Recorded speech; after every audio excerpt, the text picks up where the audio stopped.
Good evening, ladies and gentlemen. Welcome to BlackOut Gaming. We're casting live from DeutschLAN. Joining tonight is Atomicus and Clark. Hello, Atomicus. Hello, Clark, and good evening, ladies and gentlemen. How is everybody tonight? I hope you're hyped as hell, because I am for sure. I'm here to watch some Highlander action. Yeah, definitely. I don't know much about this team. It's basically just mixes. I know there are some mercs on the blue team. CNE is merking for Simba's team. I'm just gonna call it Simba's team or Fonji's team. Since they don't have a player. And Tin is actually sitting right by me right now. So yeah, I get all the live action. Nice, yeah, so blue team is actually called German Intuition, although they are missing, not everybody is actually from Germany. But yeah, Seini is, as most of you know, from Finland, but he is marking scout for them. I'm not sure how exactly he's going to do, since he is known for playing sniper. And in the red trunks, we have Doctors of Mediocrity. And yeah, we have a couple of people known for both teams, mostly, you know, Seini, Selak, Fungi. And it seems like the red team is missing one player, so we're waiting on them to ready up for now. And let's talk about Lakeside. What do you think about Lakeside? It's a good map. I was really upset when it was cut off from the E12 map list, but it was brought back then later on, so I was really happy. It has some potential. I guess what needs to be worked on is the Lakeside itself, the path or whatever it's called, the pool. I think it should be not that one-sided. I think flanks have much advantage there. So yeah, but generally the map is good. I hope it's on DeutschLAN map pool. Yeah, I mean, I'm definitely gonna look forward to see what each demo man will be able to do for their team, see how they're gonna execute their plans, who's gonna take control of the pool side, and yeah, it's gonna be interesting. And one thing that we should talk about is the system, the tournament system that they're going to use is going to be round robin, so that way each team will be able to play all the other teams the entire tournament, and it's going to be just one map every time. I assume they're going to use like regular configs, so it's going to be best of 3 for King of the Hill maps. Yeah, I think it's best of 4 actually. Okay, so it's UGC rules in that case. Alright, okay. So yeah, that's interesting. So they're gonna have one more extra round that each team will be able to capitalize on if they're behind. And yeah, it seems like red team has 9 players right now, so we're waiting for them to ready up at the moment. And should we go over the rosters? Actually, no, blue team lost one person.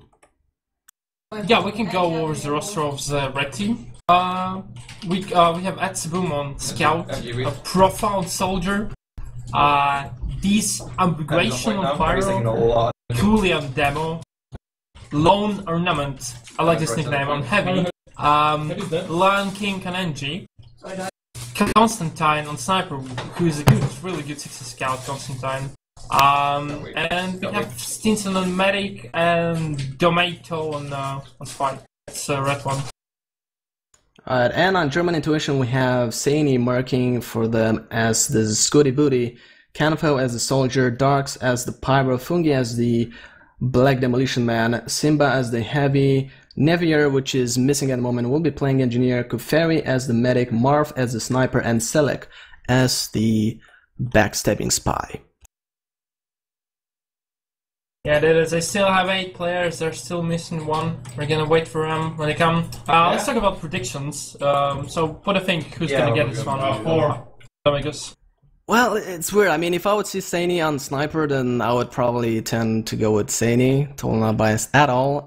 But it could go any way, really, because I don't, you know, I recognize some of the players, but, you know, at the end of the day, those teams are mostly mixes, so it depends on how fast they can get to know each other, play together as a team, and take advantage of the good coordination between each other. What are your predictions? Do you think blue team will win it, or red team? What do you think?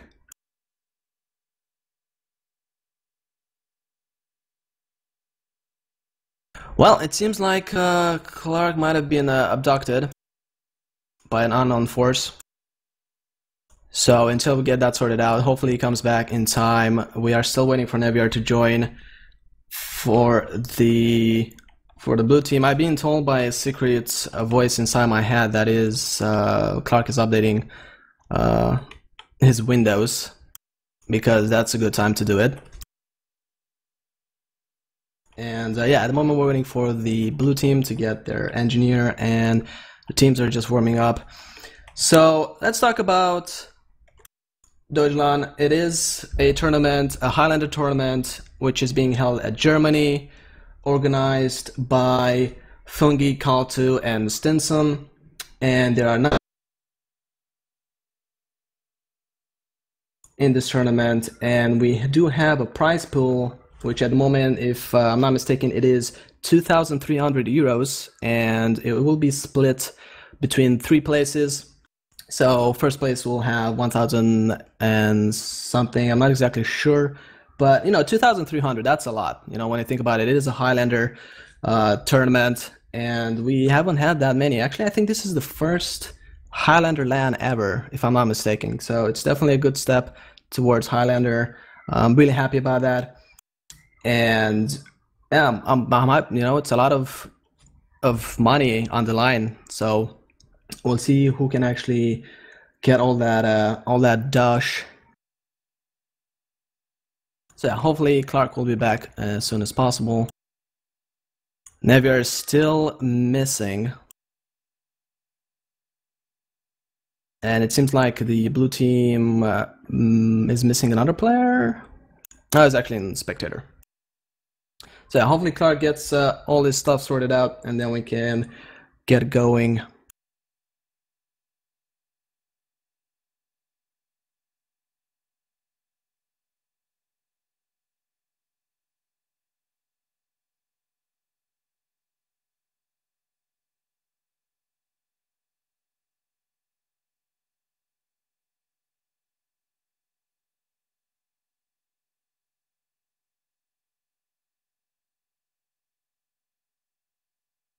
I also forgot to specify that the prize pool was actually sponsored by TF2 Pickup. So if you guys want to show any, you know, pay your respects and thank them, then you can, you know, just participate in their pickups and play video games and get into Highlander. You know, why not? You know, it's never too young. You're never too old to do it. Heck, you know, tell your grandma about it. Tell her to watch DeutschLAN right now. Just tell her to just leave any TV shows that she's watching right now, any Indian drama shows that she's watching, and tell her to watch it, you know, and tell her that she should just watch the, you know, this black demo man do stuff, and it uses their explosive diarrhea. And I think that's going to work out pretty well. I think she's going to enjoy it. You know, you never know. And maybe she's going to be your new Highlander leader.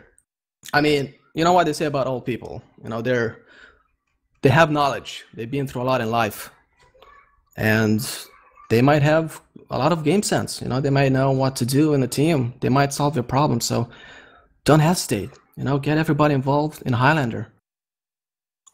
And yeah, as we say that, I'm still waiting for Clark. That's probably the longest Windows update I've ever heard of. And yeah, we're waiting. More waiting, but you know, that's common. That's something common that's been happening with Highlander, and there's nothing you can do. You know, Neviar is probably, I don't know, frying some eggs on his PC. You never know. Because probably his computer is trying so hard to join the server that it's so hot that it can just fry eggs and ham and bacon. And yeah, at this point, they're probably just having a breakfast, you know, late breakfast at 8 in the afternoon, in the evening.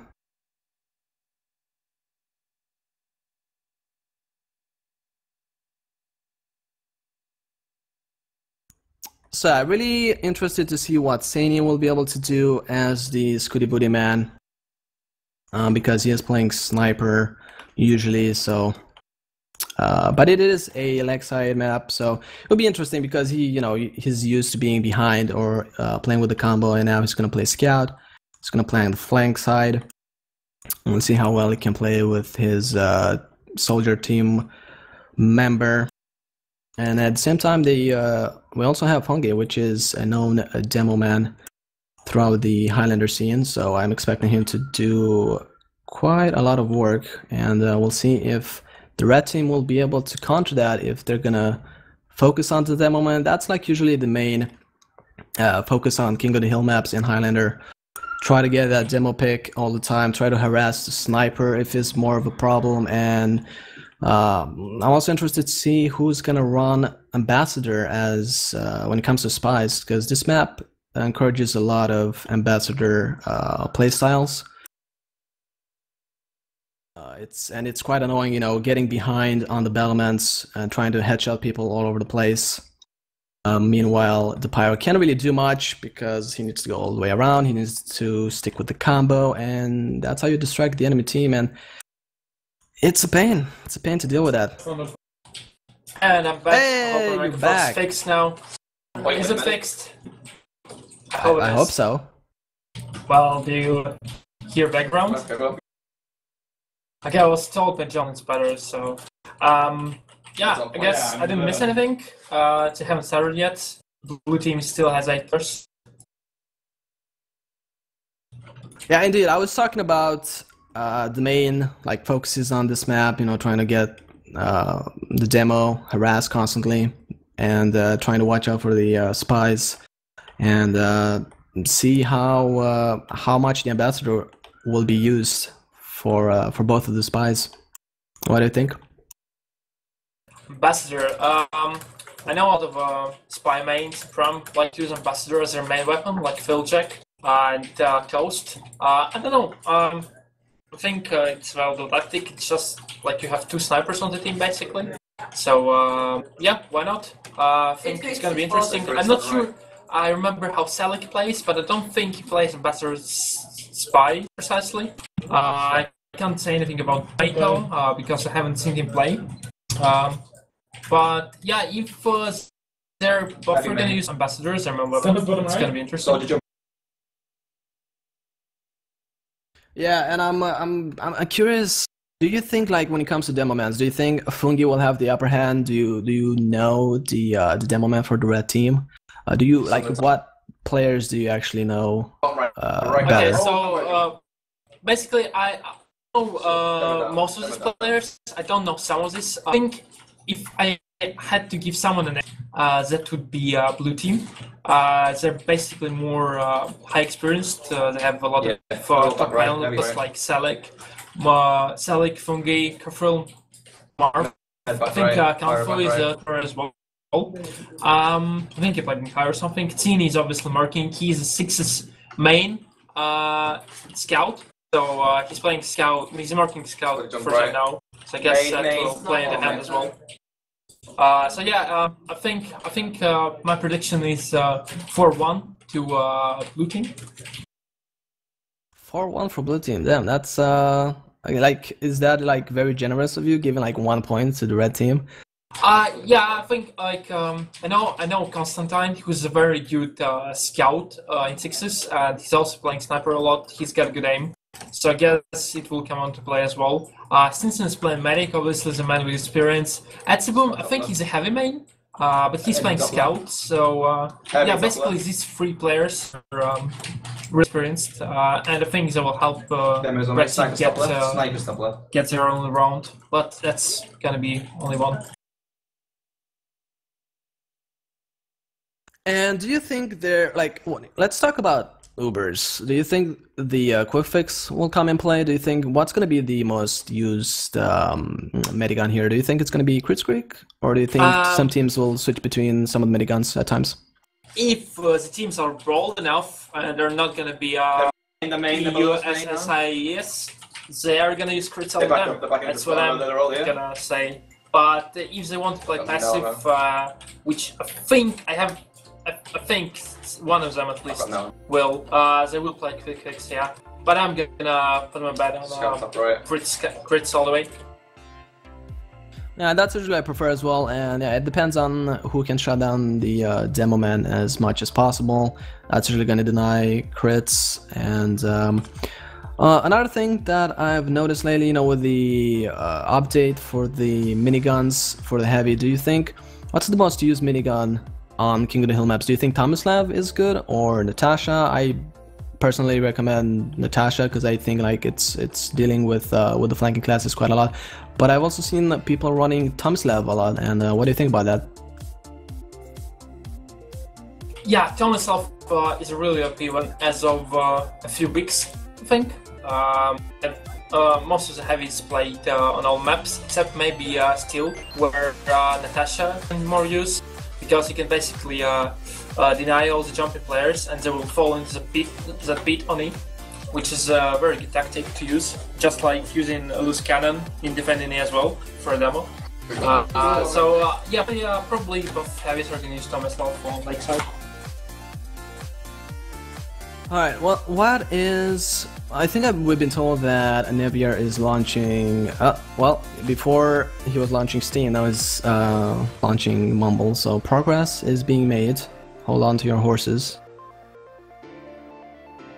What I wanted to say is, where do you think, like, with the Tomislav, right? The Tomislav is mostly made for, like, accuracy, trying to get, you know, basically do bullet sniping with that minigun, and do you think being a little bit behind, like I've seen some heavies standing on the battlements. Do you think that is a good position for a heavy to be in with the Tomislav? Yeah, on the enemy side, yeah, sure. I think that might be viable if they have enough support from their team. If they know the position of the sniper, if it's cold, if his flanks are watching, whatever they have to be watching, if the fires are on, then yes. Aggressive tactics, heavy on the battlements, and you're golden.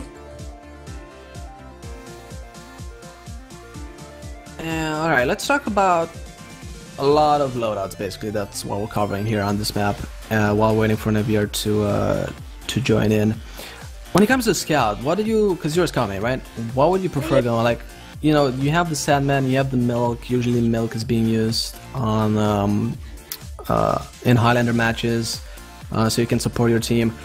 Do you think Milk would suit this map better, or do you think Sandman plus Cleaver would actually be better? What's your opinion as a Scout main? Scout plus Milk and like it is a default choice, and if you choose it, you're not gonna regret it.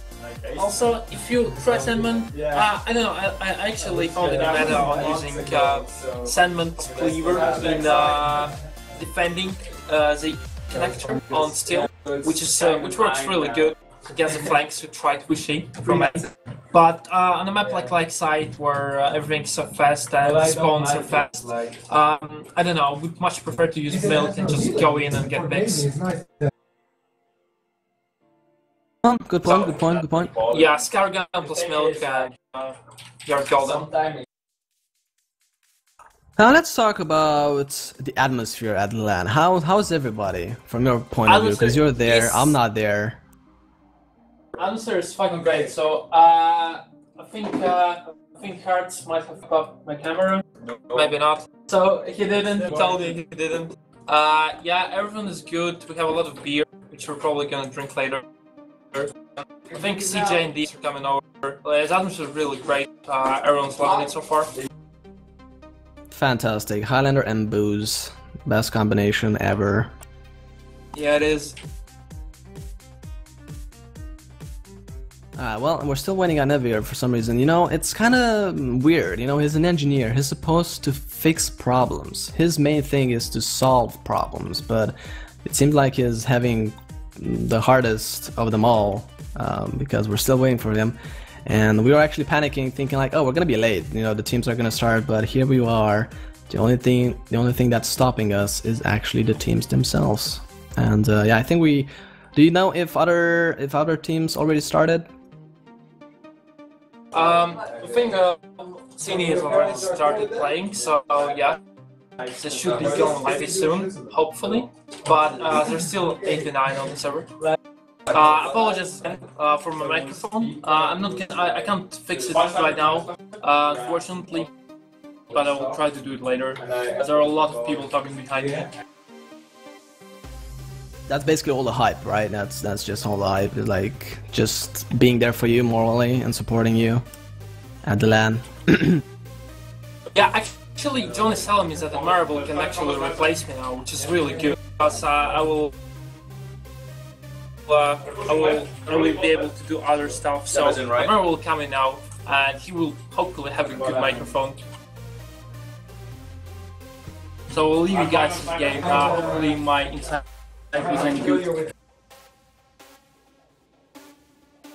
Alright, it seems like Nevier has actually joined, and it seems like both teams will be reading up soon. And yeah, we are live at the moment, so we do have German Intuition versus Doctors of Mediocrity. I'm gonna watch Fungi right now, see who's gonna arrive first mid, and it seems to be the red demo man.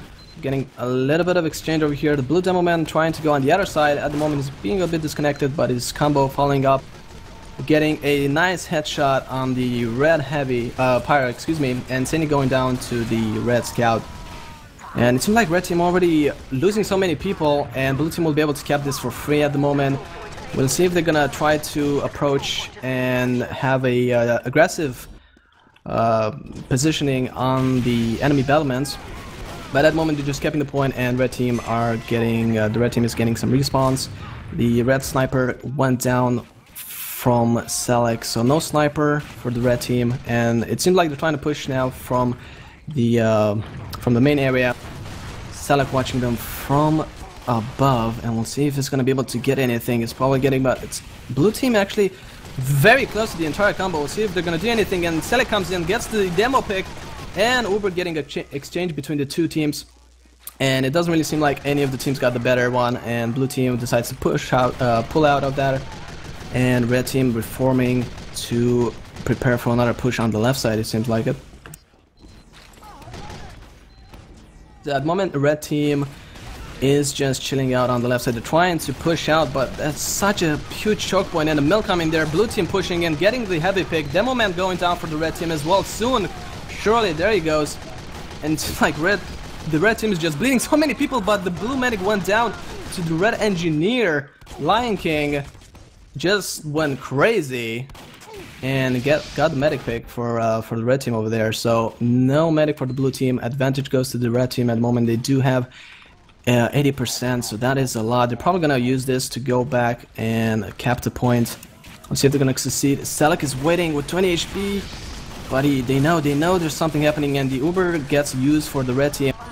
And it doesn't really connect with much.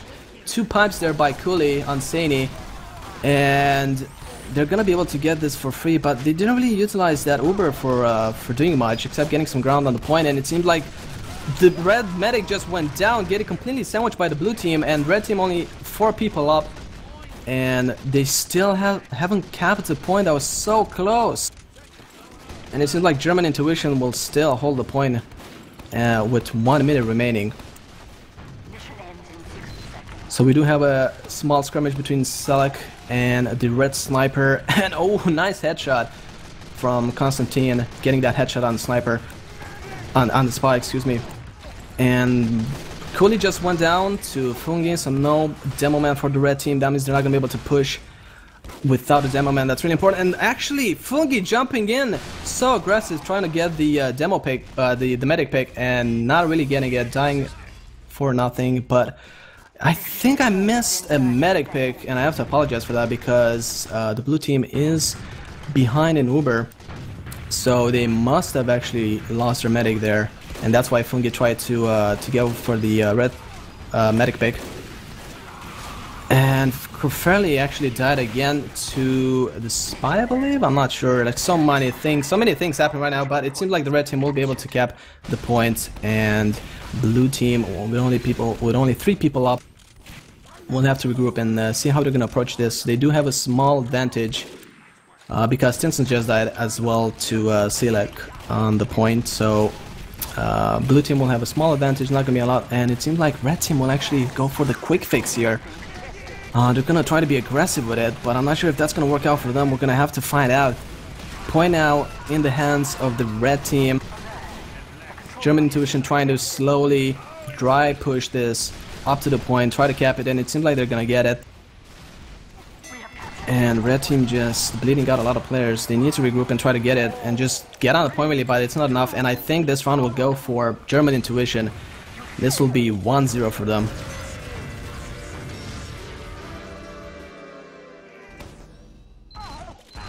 I'm here. Hey, admirable and welcome. Alright, as we're going into the second round, we're gonna watch the demo mans once again.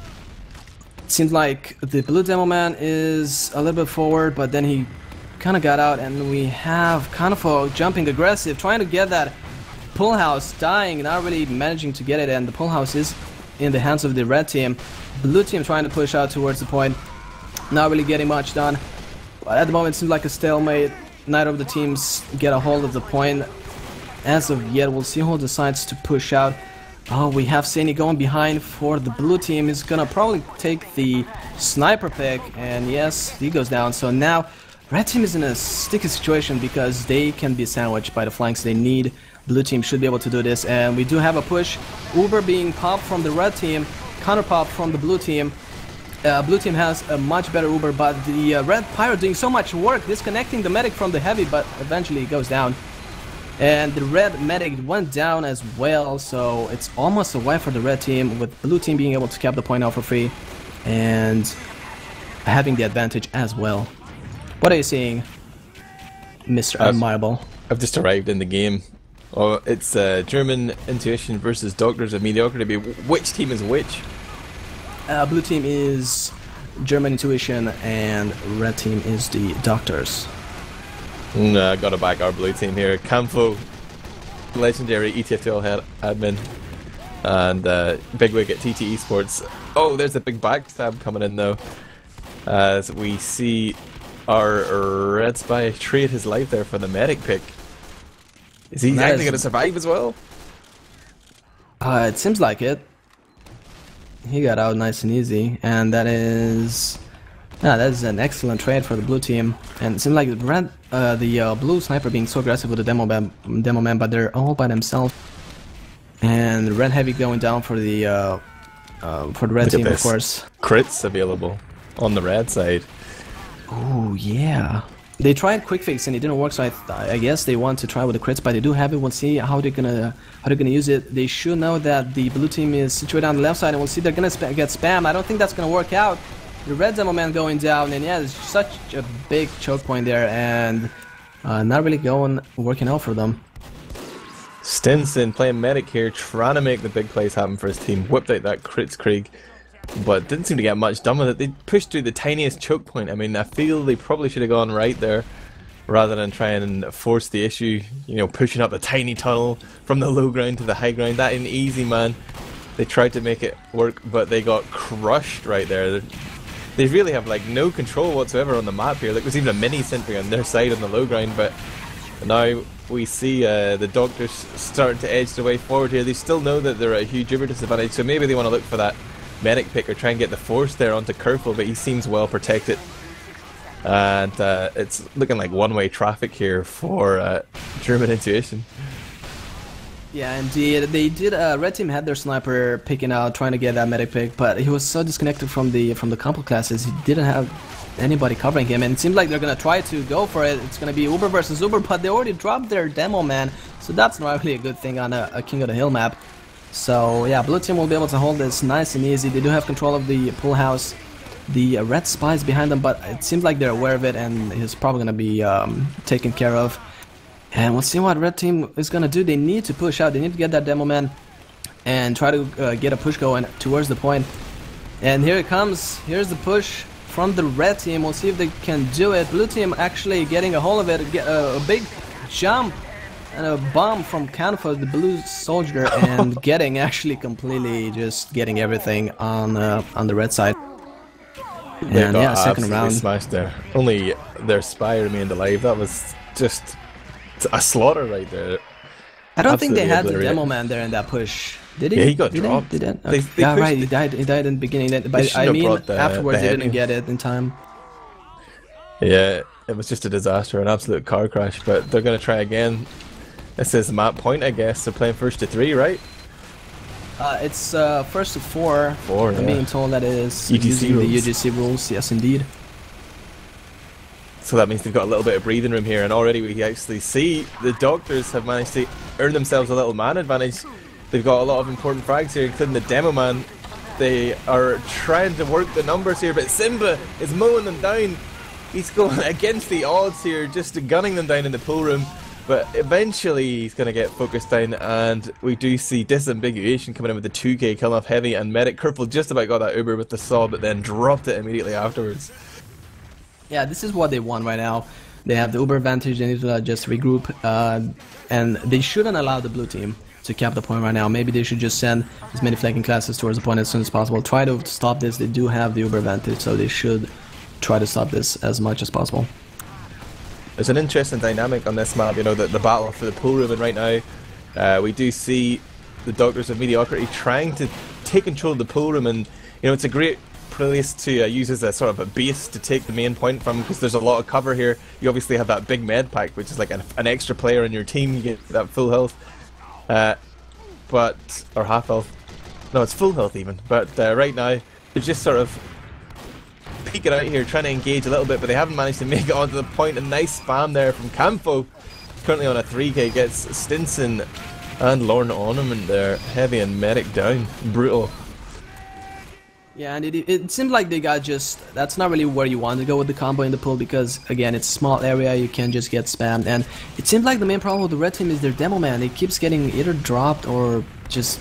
It just dies. I'm not sure if there's like a miscommunication with the Demo Man and Medic / Heavy. But it seems like Camfo's gonna go for the red Medic pick, and he doesn't really seem to get it, but he gets actually... Jumps the red Heavy and gets it before he burns out to death. So that's a nice pick from him. On paper, would you feel like German Intuition were the clear favourites for this match before it began? No. Yeah, actually, yeah. Sorry, I thought you meant the Doctors, but yeah, German Intuition was actually a favorite. But you know, I thought, you know, it could go both ways, seeing as most of the teams are mixes. Is Simba the guy wearing the lion onesie on the camera? I guess so. That's pretty incredible. You know, he's really in character here. He's currently pushing ahead and gunning people down with the Thomas Lab. He's got Kerfel in tow with him, but he's trying to fight so many targets he has to turn his back, and Dometo going to come in and get that backstab and end his spree. And actually, with the combo pushing so far ahead, they've kind of left the point exposed here. We do see Doctors of Mediocrity getting onto the cap. Fungi tries to jump in and carpet bomb them, but goes straight over their heads and gets focused down. They're still keeping this point alive. They're trying to cap it. It's like a 6-on-6 fight right now, but there are no heals here for either team. Actually, Kerfel just arrives and starts healing up his blue teammates, but then gets domed by Constantine just from the point there. Simba doing work though, taking out Disambiguation. He's trying to contest the rest of these red players, but the cap has come in and they are in control right now, and Stinson is running the quick fix. I think it's an excellent choice on this map. Do you prefer quick fix over Chris Quick? It seems like you're a quick fix man. Yeah, a lot of the times I probably run quick fix to middle at least, and then maybe switch to crits. But if you know, as long as you're keeping on top of the enemy medigun, like you know what they're running and how close they are, like communicate with your spy, you can definitely run quick fix against crits, even though most people would advise you not to. But right now, it wasn't that lost in that fight. They just got totally manhandled there. They were trying to play from the low ground. They probably should have just backed out. Yeah, they did have a decent fight earlier when they managed to get the point there. Engineer, the mini sentry from the red team, actually did a lot of work covering the point and dealing a lot of damage, and that's what allowed them to get the point. But yeah, then getting completely smashed. But it seems like the blue team actually losing a lot of players as well, and they lost their medic. Here comes Silly! Red team, ooh, close, but he gets detected, not managing to get the medic pick there. And it seems like red team will be able to get the point right now.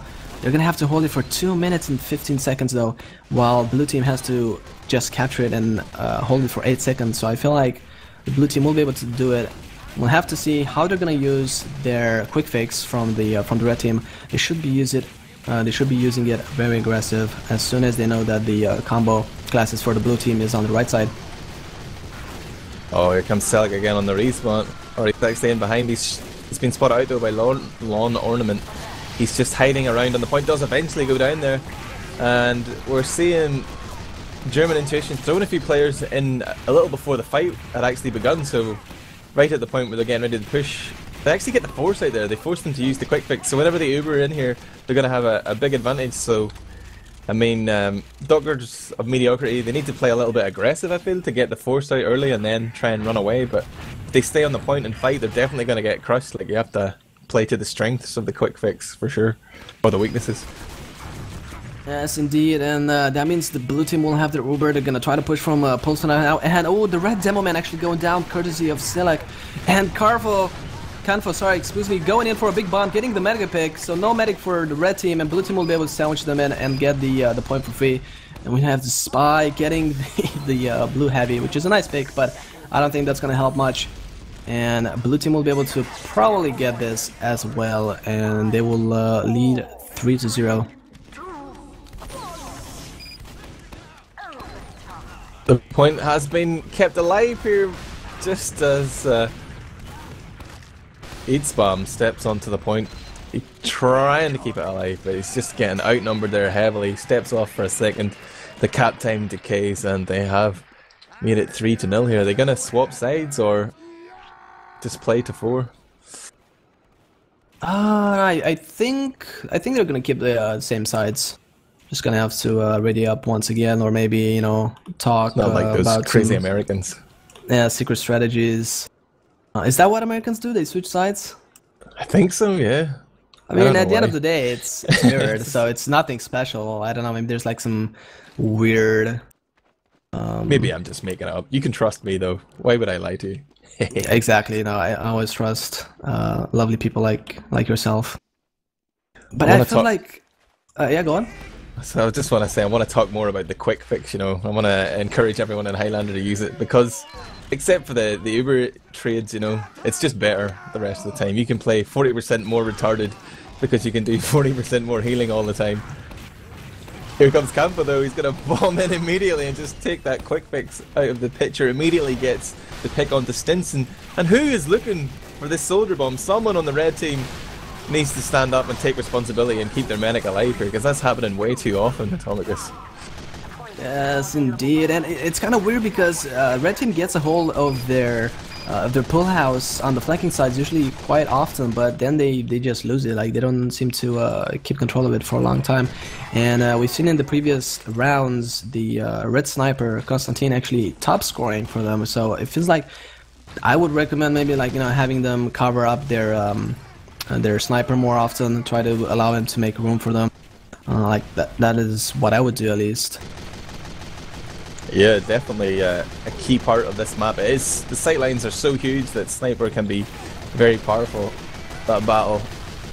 Oh, here comes the Uber push though. They're going to push out a pool room, and we do see Fungi trying to chase forward. They don't get the med pick though. Actually, Stinson's all the way back in spawn here, and he's got the crits out, man. And they're going to be looking to put out an aggressive play here, and Kerfel is like walking into the trap. He's pushing forward here. The blue team are really taking a big risk here, an unnecessary one. Like, German intuition, their intuition needs to lead them backwards. They're starting to walk away here. They're out of the range of the crits, actually. The crits pop off was totally ineffective. I really feel like a lot of the important information in the game isn't being communicated well. Like, where is the enemy medic? Where do we need to be shooting these crit stickies at? But they still have man advantage, and it looks like they can probably contest the point here, or at least try and cap it. But Uber could come in for the block here, Atomicus. Most likely it's gonna come in. Uber gets used right now for the blue team. They're gonna hold this one. They should get that mini sentry down, and there he goes. They're probably gonna finish out the soldier as well. Down he goes as well. And yeah, it seems like red team, they lost their medic as well. And it was like such a strange Q-Squig, because, you know, you didn't have much. Like, they just got a heavy pick and that was about it. Like, they should have gone all the way from right side and try to sandwich the blue team. But yeah, it seems like they're maybe not as experienced as the blue team. And we do have another bomb from Fungi, not really, I mean, dealing a lot of damage on the red heavy, but he got out. Simba dealing with the jumping red soldier, and at the moment point being contested by the red team, and we'll see if Stinson just getting out and destroyed by I think it was Canfo once again. I think Canfo just got so many medic picks at this point. It's probably what he eats for breakfast every time he goes gets up from his bed, you know. Yeah, I mean, it's worth pointing out here, like, for people who are unfamiliar with King of the Hill, that if you're the team who actually controls the point, you spawn, like, you know, maybe a third slower than your opponent. So the way we saw German Intuition going in there and, like, making these suicidal plays, even though they had the long spawns, that's kind of bad play. And they can get punished here potentially by Doggers of Mediocrity. If they get their shit together, they're going to go in and get the foresight, and that's a good start here. And they're actually still in control of the points. The clock is ticking down here in favour of Doggers of Mediocrity. Sure, they're about, you know, 2 minutes and 20 seconds off the pace, but they definitely have an opportunity to get in control here. They're going to have a window of about 24 seconds now to get this crits up and push before they're going to lose this round and lose the map altogether. Yeah, they need to be careful still, like trying to get the red sniper pick, and he does get it. And we do have the medic, the red medic by himself, jumping around around the pipes from the blue team, and it should be able to get this. Actually, a couple of people dropping from the red team. Crits being popped on the scout from the red team, but the mini sentry will actually annoy him just a little bit, tickle him a little bit, and now trying to get the demo pick. He's really low. Fungi with 22 HP. Blue Scout coming on the point, trying to block it, just jumping around. Nobody manages to connect with him, except finally the Red Soldier gets a rocket on it, and the Red Team actually holding the point, and maybe, just maybe, they will be able to hold this point, even though Blue Team has advantage, and they will push towards the point with that Uber any second now. Oh, they're going for it, but they've been spammed well here by Cooley. Great job at forcing out the Uber, but Selig has snuck in behind, and he's managed to get the pick onto Stinson. No medic here for Doggers of Mediocrity, right at the point they needed the heals to fight this. Just as the Uber fades here for German Intuition, it seems like nobody has the health to contest them. They've already killed off half of their opposition, and they're going to get that final round, and that was a straight up 4-0 there. They got destroyed, or in fact they dominated that game. Ah, indeed, and it felt like they could have done it, but yeah, you know, being playing with new players, and at the same time, you never know, it could be like a new experience for most of the players being at an amp for the first time. You know, it's a different atmosphere. It's definitely different than, you know, being home, being comfortable, playing by yourself, not having distractions. So there you have it, 4-0 for German Intuition. You think they're just getting adjusted to the setup at LAN, you know, maybe a different chair height, a strange table. You've got pillow all these under smelly your nerds butthole, you know. Yeah, it could be anything. Ski just coming in, sticking a big plate of ribs under your face. I watched a few of those videos earlier on the Fair Enough YouTube channel. I wish I was at LAN. It looks nice, man. Sunshine and barbecues. A little TF2 in the evening. What more do you want? Indeed, and I've heard a lot of beer. A lot of beer, that's like the key element. So what is the actual structure of the tournament at this point? Like, what did this game just mean? Are they in the group stage or the playoffs or what? It's round robin, so it's like each each team gets to play all of the teams at the LAN, and depending on how many points they get throughout the LAN, then they can get into the semifinals or, you know, playoffs, which are single elimination, and for each win you get 1 point, for each draw you get 0 points, and for a loss you obviously get 0 points. How many teams showed up to LAN then? How many actual teams do we have in the tournament? 9 teams. So it's going to be a 9-team round robin, and then is it the top 3 go to the playoffs? Like an ETF2L? Yes. Beautiful. And all these games, I take it, are best of 1s, and then the playoffs will be best of 3s? Yes, indeed. Best of 5 for the final? No, best of 3 for the final. Come on, man. We need endurance Highlander action. I want to see 5 back-to-back best of 3s on payload maps. Everyone going to overtime. 5 hours of TF2. Oh, God. John's going to just stream imagine all. you get like 4 hours later, everybody's just traumatized. They need to just stay up. They just get up. They don't even stay on their chairs anymore. They just play like that. So I believe the houses, I just remember reading this in the lead up to LAN, the houses are big enough for 8 people? I believe so, yes. And I'm not sure that was like one thing that I didn't know exactly how it worked, like how, you know, you get the teams, 8 there's always people. that one guy. Yeah, there's always guy. like, how do they decide? How did they do it? It's like, oh, it's the spy. Just bring a tent. You're gonna slip outside. Like, do they draw sticks or anything? Who gets the shortest stick? I don't know how to do it. You would you wouldn't be feeling much love for your team if they told you to fuck off out of the team house and to go and play in the spy house or whatever. But I guess I don't know, which class do you think involves the least team play? Is it the spy? Is he just like a lone wolf? He does whatever he wants? I think the soldier. I'll go with the soldier. Because, you know, if you have like good intuition, decent game sense to know, you know, just it doesn't really need to be about calling things properly, or, you know, if you have like your spy just telling you where everybody is, it's all about timing, you know, to get the medic picks, and that usually helps your team a lot. I would go with soldier. Yeah, that's pretty true actually, because I'd say you want the spy to be in the team house so that he can have that extra bit of communication with the combo, like for those, you know, sap and push plays, whatever. But I'm interested. I'd like to hear what teams actually ended up doing. Was that spy house thing just a joke? Maybe they can only sleep in each house, but, you know, they can bring in their computers for the actual tournament. Does it work that way? Who knows? Does anyone know? Do we have a man on site? Clark? Can they hear you on stream, John? No, John tells us that it's just eight sleeping. So that's the only issue. I think they can play together in the house. I would like to let you know that you just revealed our man behind the scenes, my voice inside my head. I mean, people thought I was crazy before, but John is real. John is actually real, indeed. He's the man behind the puppets. Do we want to look at the logs from that last game? Does that interest you? It was a kind of a roll, but I mean, we could if I could get if I could get my hands and feet on them. I still like a Twitch chat here, but there's no damage stats on the logs. The server doesn't seem to have TF true.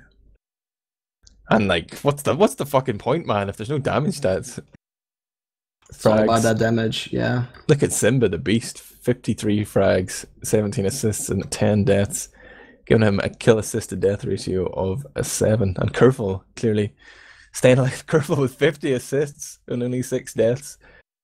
Compare that to Stinson, who had 6 assists and 14 deaths. You can really see which combo had the better chemistry there. Yeah, and I think like the heavy for the blue team for German intuition, I think he used the Tomislav in the beginning, and then he switched to the regular minigun for the extra damage. So that probably had a play throughout his damage.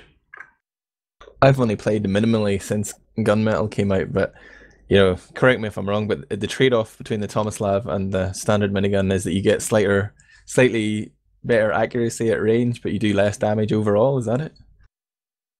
Yes.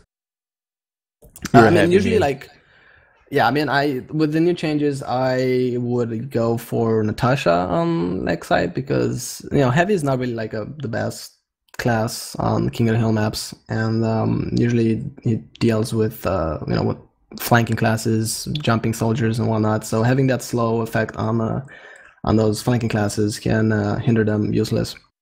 But I haven't seen that actually. You know, so far I've watched a couple of games even throughout the Nations Cup, and I think just one person used Natasha, but that's not much. Like, I haven't seen enough heavies running the Natasha on King of the Hill maps. A lot of people decide to go with Tomislav and say it's really good. I don't think the same, but that's just me. I think it's a crutch. It's a crutch for bad heavies, you know, it deploys quicker, it's silent, etc. Gimmick, man. You're right. Yeah. It's like the lock and load, right? Natasha, though, like, you must be just a heartless bastard to run that shit. Nobody likes playing against Natasha. It's so AIDS. Yeah, because it's going Natasha is like kind of being a pyro and not roaming around. You know, it's like you give up your chances of doing amazing things. Just, I'm gonna play with the team and annoy people. Or it's like going scout with the Sandman and just whenever there's a big push and that heavy is like, I'm gonna go for it, or the demo is like, pop the crits, and then he gets stunned and it's like, It's part of the game, baby. Adapt or die. I like your style, man. Just take every advantage possible. That's true. What's next on the agenda then? Do we have another game lined up? Are we gonna be able to see more? Yeah, we do have. From round 2, we do have for PL Badwater Pro, which is going to be Land Panda versus Mimi Memes. So, help me get a grasp. The 2 teams that we just saw there, German Intuition versus Doctors of Mediocrity, out of the 9 teams, or where would you rank them? Are they like in the middle of the pack? Are they up at the top? It's kind of weird because like I still have teams to check throughout the tournament, but there are definitely some top teams there. I would say maybe Doctors of Mediocrity at the moment, at least, considering their performance. I would go maybe low with German Intuition, maybe mid to close to high.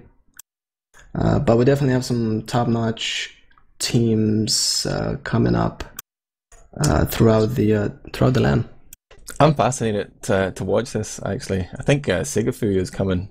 I'm looking at the ETFTL page, so I was happy to jump in there whenever Clark had the technical troubles, but I won't be able to. I won't be casting the next game, but I will definitely continue to watch. You will be missed. But we will know that you are with us, morally. You know what? I actually I donated during the fundraisers for this, but I didn't donate to I-52, sorry, I-55. So you know where my loyalties lie, man. I've got a Highlander tattoo on my butt cheek. Oh, I thought you were gonna say like belly button, but okay, I got a little bit excited there. Horribly warped. But I do love to spam lolHL everywhere. I'm gonna spam it in chat right now. Join me please, Twitch chat. lolHL. Wow, not even subbed. Where's your dedication? Man, I've got no money, man. So poor right now. I always say that even though I'm not subbed as well. It's just I like to throw blame. But you live in some third world country, man. I'm living in the first world that is Ireland.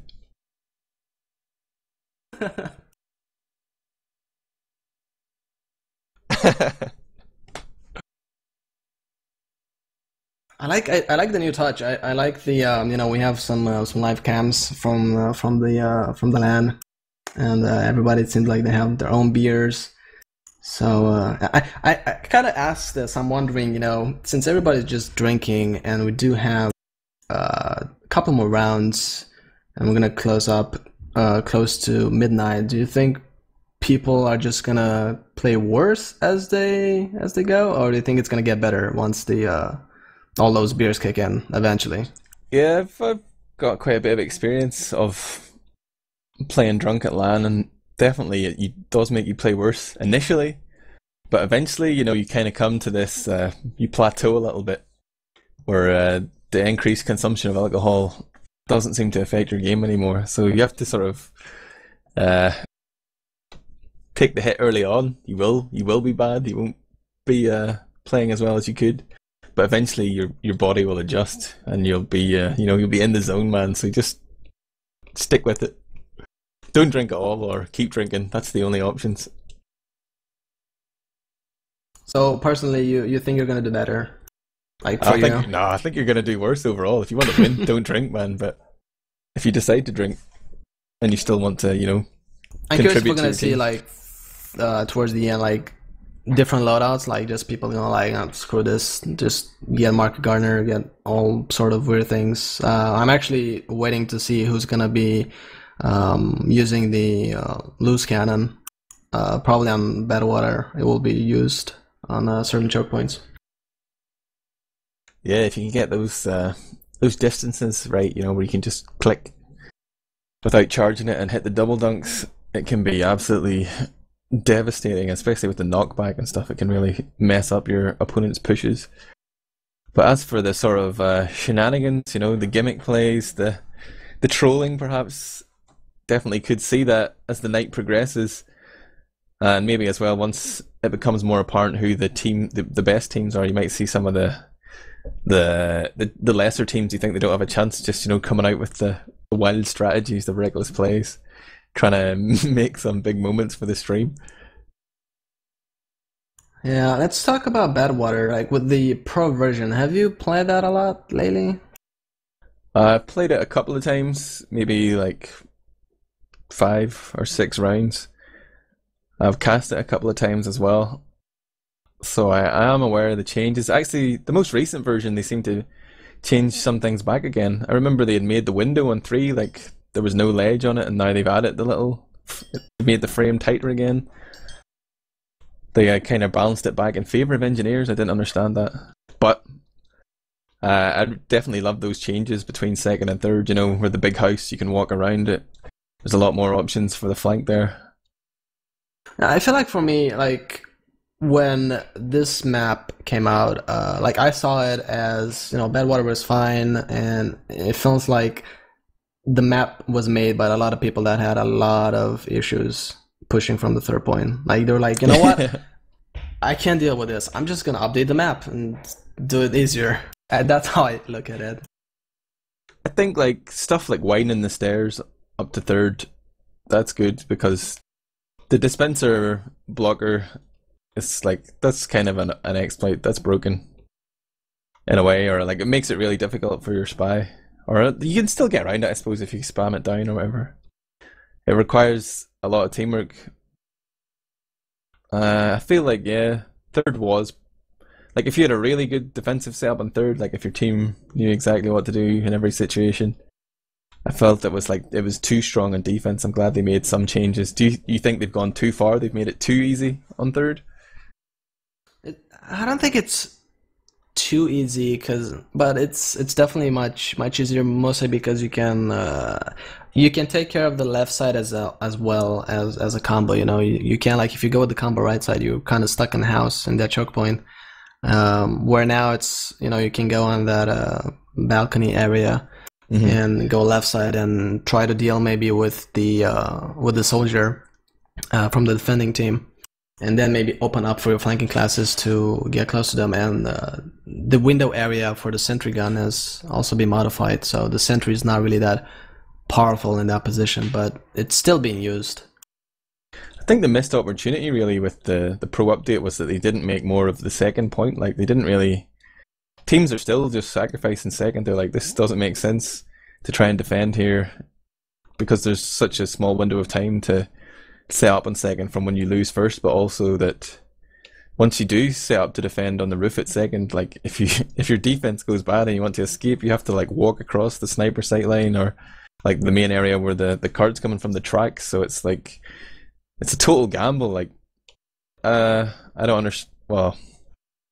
understand why many teams would even attempt to defend there, unless it's just like you're falling back early from first, you want to go second. But even like a lot of those areas behind second where you've got the med packs and stuff, it doesn't add much to the game. Like it makes it actually easy for players to get behind on the flank and stay alive forever, like scouts or soldiers just jumping around there and harassing. And like, I don't know if that actually adds anything. It's more annoying than anything. It's just like this big area that you have to go and chase people in occasionally. I feel like if they maybe got rid of part of that, or somehow improved the defensive position on second and maybe got rid of that, that could be a decent change to explore. But the map's always played well. It still plays well. I think the changes on third have been good overall, but they could still do more with the map if they wanted. Yeah, I believe when after you cap the second point, you get like the forward spawns for blue team. So oh yeah, in the tunnel. Yeah.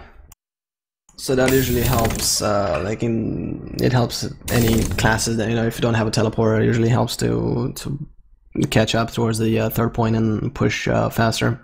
So I feel like it's much better to just, if anything, it gave a reason for the defending team to leave second even more now than before. True.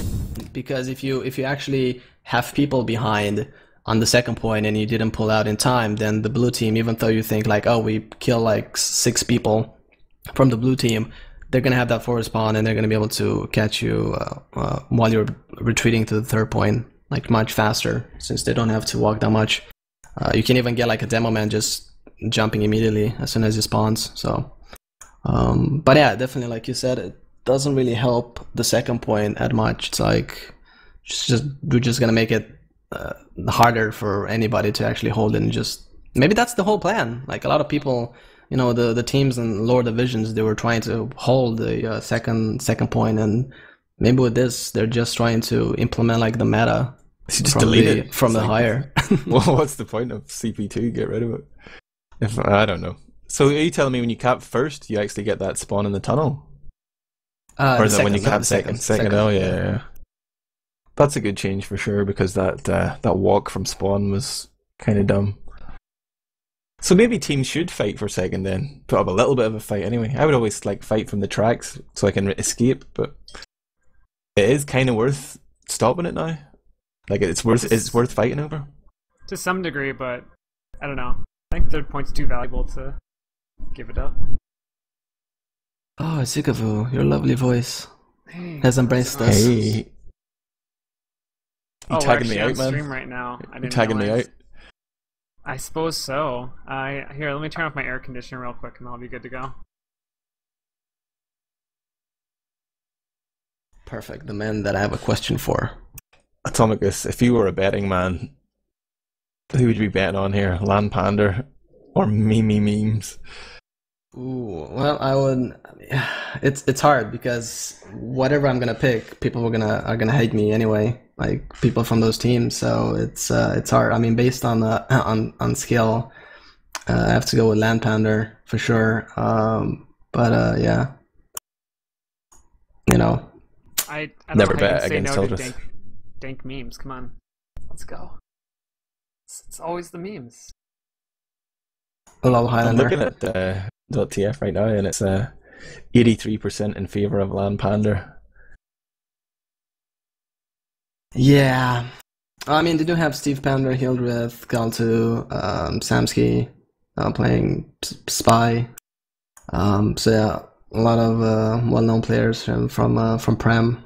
So Kelty I can see sucks why. dick though, right? I mean, he's That playing guy Genji. he gets carried. He's NG now. Did they cut him from heavy? Was that a long time ago he played heavy? I guess so. I guess the class was too hard for him, you know, and he had to step down. Aim. Okay, I'm gonna leave. I just wanted to pop some shots at Kelty. Rest in peace, nerd. I just slayed your career. Just see you later, guys. Later. Later, admirable. So, Sikavu, I hope you are ready up for everything and in a good spot. And since you're an engine main, I wanted to ask you regarding Badwater Pro. What do you feel about the third point with the window area? Do you think people should find a new spot for it? What's your opinion? I mean, I know they just upgraded the version 8. I still think it's a pretty valuable spot to be in. I don't know if there's really a better spot to use. I mean, you can't do the trick to block spies from coming out there, but besides that, I mean, we saw it in the other game. I mean, the big reason your sentry guns do a couple different things. One is to put out damage, 2 is to soak damage, and 3 is to create a distraction. So it's like for soaking damage, you're soaking damage away from your team, and so by having it away from your combo, which is generally where you want your gun, you don't generally want your gun to be next to your combo. Any damage being done into the window is stuff that is not being done to your team. So I still think the window is probably the best spot, and then you can mix it up with other stuff, but I'd be hard pressed to say that any other spot is, even if it's not as dominant as it was, that it's as good. But that's me. Yeah, I agree. I agree with you. And do you think is it much harder to deal with, for example, spies, since you have the extra area with the stairs, or like in general, just flanking classes? Yeah, I mean, it depends on it. Well, so for flanking classes, like it's the same thing that would happen in normal Badwater, which is you need your team up in the upper area to defend that point, to defend that area. Because if you let the enemy team get a soldier or a scout up there, I mean, there's not much you can really do, especially if you have your gun wrangled at the moment. But like they can, you know, kill your gun pretty easily. So usually I like to have my soldier up there at least, scout, and maybe even heavy. Heavy actually in that upper area is like really incredibly nice because it's basically a second sentry gun, where he can stand, take really good angles, and just spam down onto the enemy team. You know, the real question becomes like, where do you hold your combo? But yeah, you need that stuff up there. And then for spies, I mean, it's just like any other point where you just got to be aware. You know, that was a nice thing about the old Badwater. You could just like sit up there, you know, bust out like your lawn chair because you know no spy is going to be able to backstab you, and now you actually have to play the game. So, you know, that kind of sucks. But there's different ways you can hold in it. There's like you can stand on top. There's like some spools. You can stand against the wall with your back to the wall still. So it's still not that big of a deal because even if a spy does run up the stairs, like if you have enough teammates up there, it can at least try to catch someone out. Or, you know, if you know you haven't seen a spy in a while, you can have the pyro go do like a spy check around the area. You know, some different stuff. Yeah, and as always, you prioritize getting out from second point to build that level 3 sentry as soon as possible on third. That's like the golden rule as the engineer on Badwater. Yeah, I mean, that was kind of the whole, I don't know how much you guys got into that whole, like, don't hold second point, but, I mean, like, when for engineers, it's almost like you never want to build second point unless, like, you are, like, 100% confident, because having a build on the third point, even if your team messes up on the second one, having that level 3 on third gives your team at least an opportunity to hold there versus screwing yourself over by trying to build second and your team loses second. Like, it's very risky for an engineer to try to build on second. And for last, because for last, like, there's a lot of different positions, even though I think there's like a standard decent one, you know, near the spawn on the lower side. But we've seen like all sort of situations or positioning for the center spot. Like one is near the upper spawn, and you know, mostly with the rescue ranger. And then as soon as a push would start, the engine would use the rescue ranger to get it on a different side, and forcing the attacking team to just waste an Uber there for nothing. Is that like your playstyle as well? Do you use that sort of strategies, or do you have like your standard spot? Last is kind of it's such an interesting point, as you say, because there is so many different ways to play it, and there really isn't a correct one. Even standard spot that you're talking about on the ramp side, I think is like incredibly, like, I use it, but it's incredibly weak to anybody who knows how to like take care of it, which is to put a heavy directly above it and shoot at the gun, or have a spy drop down and sap the gun, and you have no chance to be able to defend your gun due to that. Generally, my rule of thumb is just to have my gun opposite of wherever my combo is, just so that when the enemy team pushes in, if they want to go after my combo, my gun's going to shoot them. If they go after my gun, then my combo is going to shoot them. Playing in the upper area by the upper spawn is definitely kind of an interesting game play style. I think since the nerf of the save has happened, it's harder to keep your gun alive in that situation. But the one you're talking about, where it's like you're in the upper area and then there's that little balcony in the by the upper spawn area, is interesting. I actually saw an engineer do that. I casted one time because I've never seen an American engineer do it, or at least a high level American engineer do it. I've tried it a few times myself, and it's definitely cheeky. Like, you can get some, like, it catches people off guard, but I don't know, like, I find against good players it's so incredibly hard to pull off in any consistent way. And that's why I find a lot of how I play last tends to be like, have a sentry gun in one position and then try to work myself to be in another position during the push so that I can pick up the gun and move it. And like, that's the nice thing, is there's so many like average spots in last that it sucks that there's no great spot, but because there's so many like good enough spots that if you can at least keep your gun alive by using the teleportation, you can really help your team out with the last point in particular. So. Yeah, it depends. Like, it also depends on, you know, how, like, who's covering what, and if they stay alive, they can manage to hold that you know, weakness spot or blind spot for the sentry. Like you said, you know, getting a spy dropping from above, that's usually gonna happen because it's the spy, can go invisible. But sometimes you can even have like the combo dropping, and you know, if they manage to get like all the way on your upper spawn with an Uber, then there's something wrong with your defense. You know, that usually means either your sniper died or, you know, your soldier is dead, because having to traverse all that ground with an Uber, it's so much risk to get jumped or headshotted by a sniper, and it's really risky to do that thing. So that's why I think usually the sentry spot that's near the lower spawn is usually the best, because you know, they have to fight your combo usually, and by the time the Uber gets exchanged, then you're left with a sentry and you have to deal with that. And usually you have the spy coming from the tower with a soldier and try to distract you during a push. So it's a lot of things that come in the equation whenever there's a push, and that's, you know, that's all about coordination after all in the end. Well, yeah, I mean, I guess the big reason I guess the ramp side one I would argue is that it can be taken down by one player who like can't be shot by the gun. Like that's the downside to it. Like all it takes is like one competent player, either from map room who's got a long range gun, or someone directly above the gun, like a pyro. I mean, we saw it. I think it was last game where pyro came in and took out the gun himself with the help of the spy. But like, it was still like one of these things where it's like it can be taken out in so many different ways. And like the reason, so my preferred is directly under map room, is because there's no way to easily spam it, and to drop down on top of it is a little bit difficult because you put it in a little bit. And so that way then it's like the gun can shoot, it'll cover the lower area, but to like if you place it at the correct angle, like it'll shoot the lower area, it'll cover a little bit of balcony, but it's like anything that can shoot at it gets shot by the gun basically. Versus that's not the case for the ramp side, where it's like it can be effective, but again, it's like I don't know. I feel like it's like any sentry spot. Like teams get so good at countering it that if you meet a good team, because like that upper area, you're gonna lose that on an Uber push. Like you're never gonna retain that upper area on an Uber push unless the enemy team like is really bad at pushing. Because like when you push with an Uber, you generally want to take over the upper side, and like then a smart team will like have a slow push going on. Generally, like, you know, you kind of like slowly take over angles and stuff like that. I don't know, we can I guess like I don't disagree that it's a good sentry spot. I think there's like inherent weaknesses to it that is less so in others. I like to do that as like my that's like my spot I like to go afterwards. So I'll grab my sentry and then put it down after the Uber push, because like you're like on the opposite side, which I think is interesting.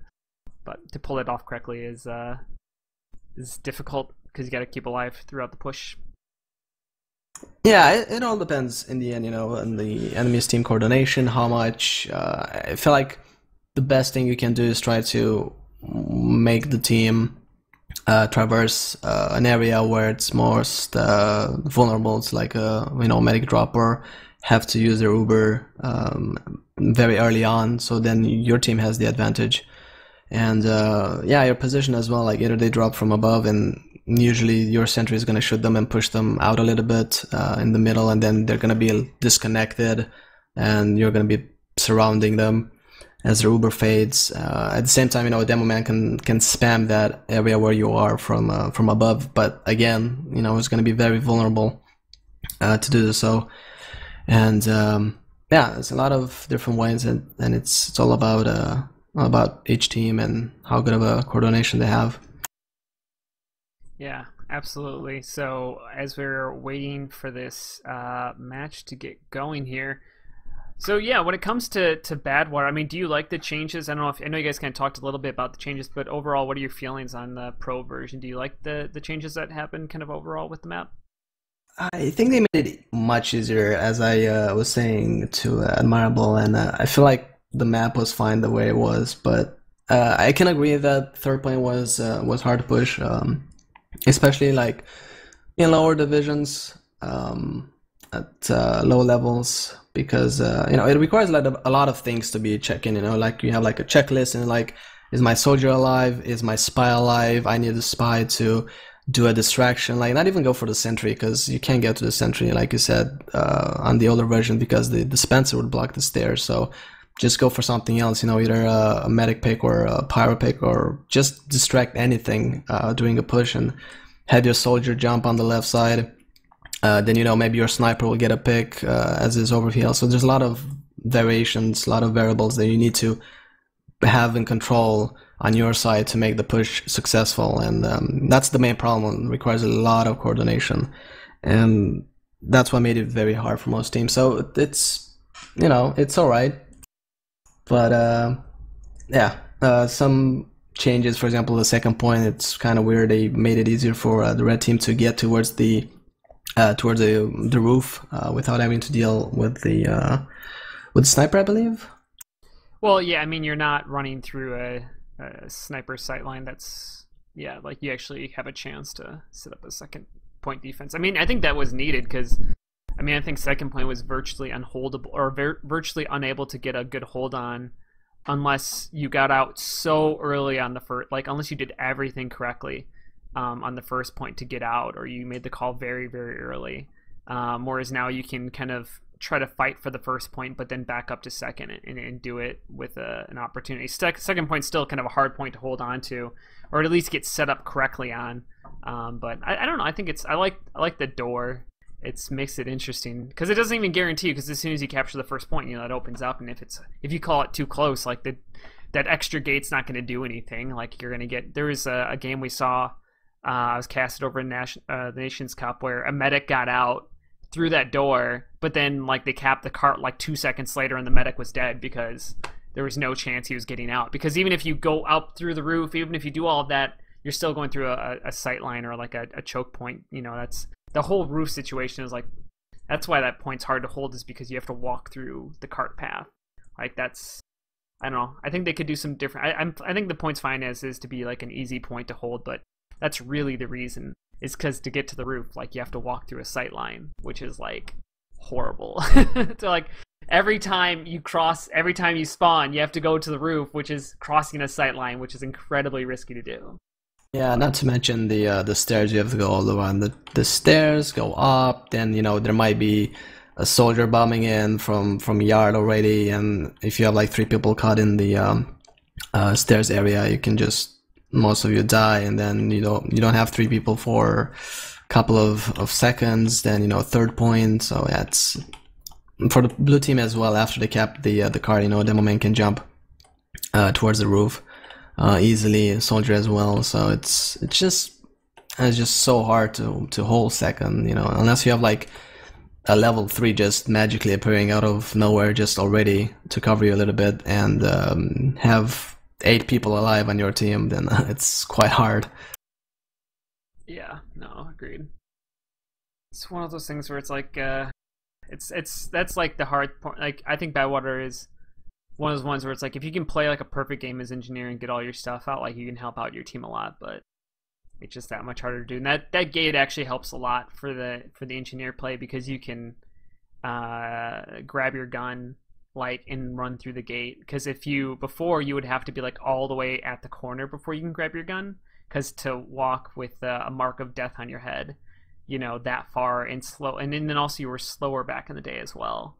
So it's, yeah, actually, I didn't even think about that, but in terms of the gunmetal update, with the combination of that update, it actually makes it like you could grab your gun potentially if you kept it alive. But usually, if you have your gun alive on the first point, it's still viable to hold. Like it's still something you can fight over if you have your teleport. If you teleport up and your gun up, like even if you are at an uber disadvantage, like you have a chance to hold at the point, because it's just so hard to capture that with the level 3 up and, you know, an entire team to be able to defend it. But yeah, it's actually one that probably, I don't know, I'm thinking about right now, it's probably like the most defendable first point out of like any major payload map, because like it's kind of funny because Badwater's second point is the crappy one, but the first point's like decently holdable. Like you're never going to hold it. It's very rare to hold it forever, but it's very holdable at the fact, versus like Upward or Swiftwater, or I'm trying to think of like what Barn Blitz. Like Barn Blitz a little bit is also kind of holdable, but it's kind of interesting. You don't really see that a lot of out of map makers making the first point actually be a worthwhile point to do something with. Yeah, I don't think Valve was thinking about this when they made Badwater. No. But it's interesting because, you know, at the same time, when you're holding, you know, the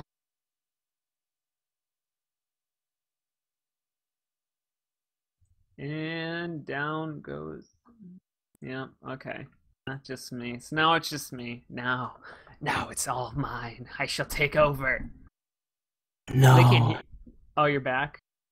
Oh, was I gone? Yeah, you literally just stopped talking. Like you just you're mid-sentence and you just dropped, and I was very confused.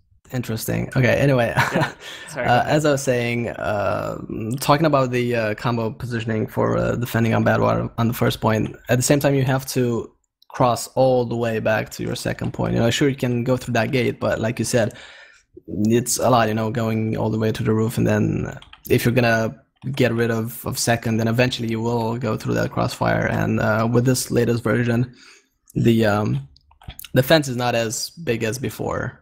So it's just a tiny itsy bitty tiny fence part right now, and you can still get headshotted. Okay.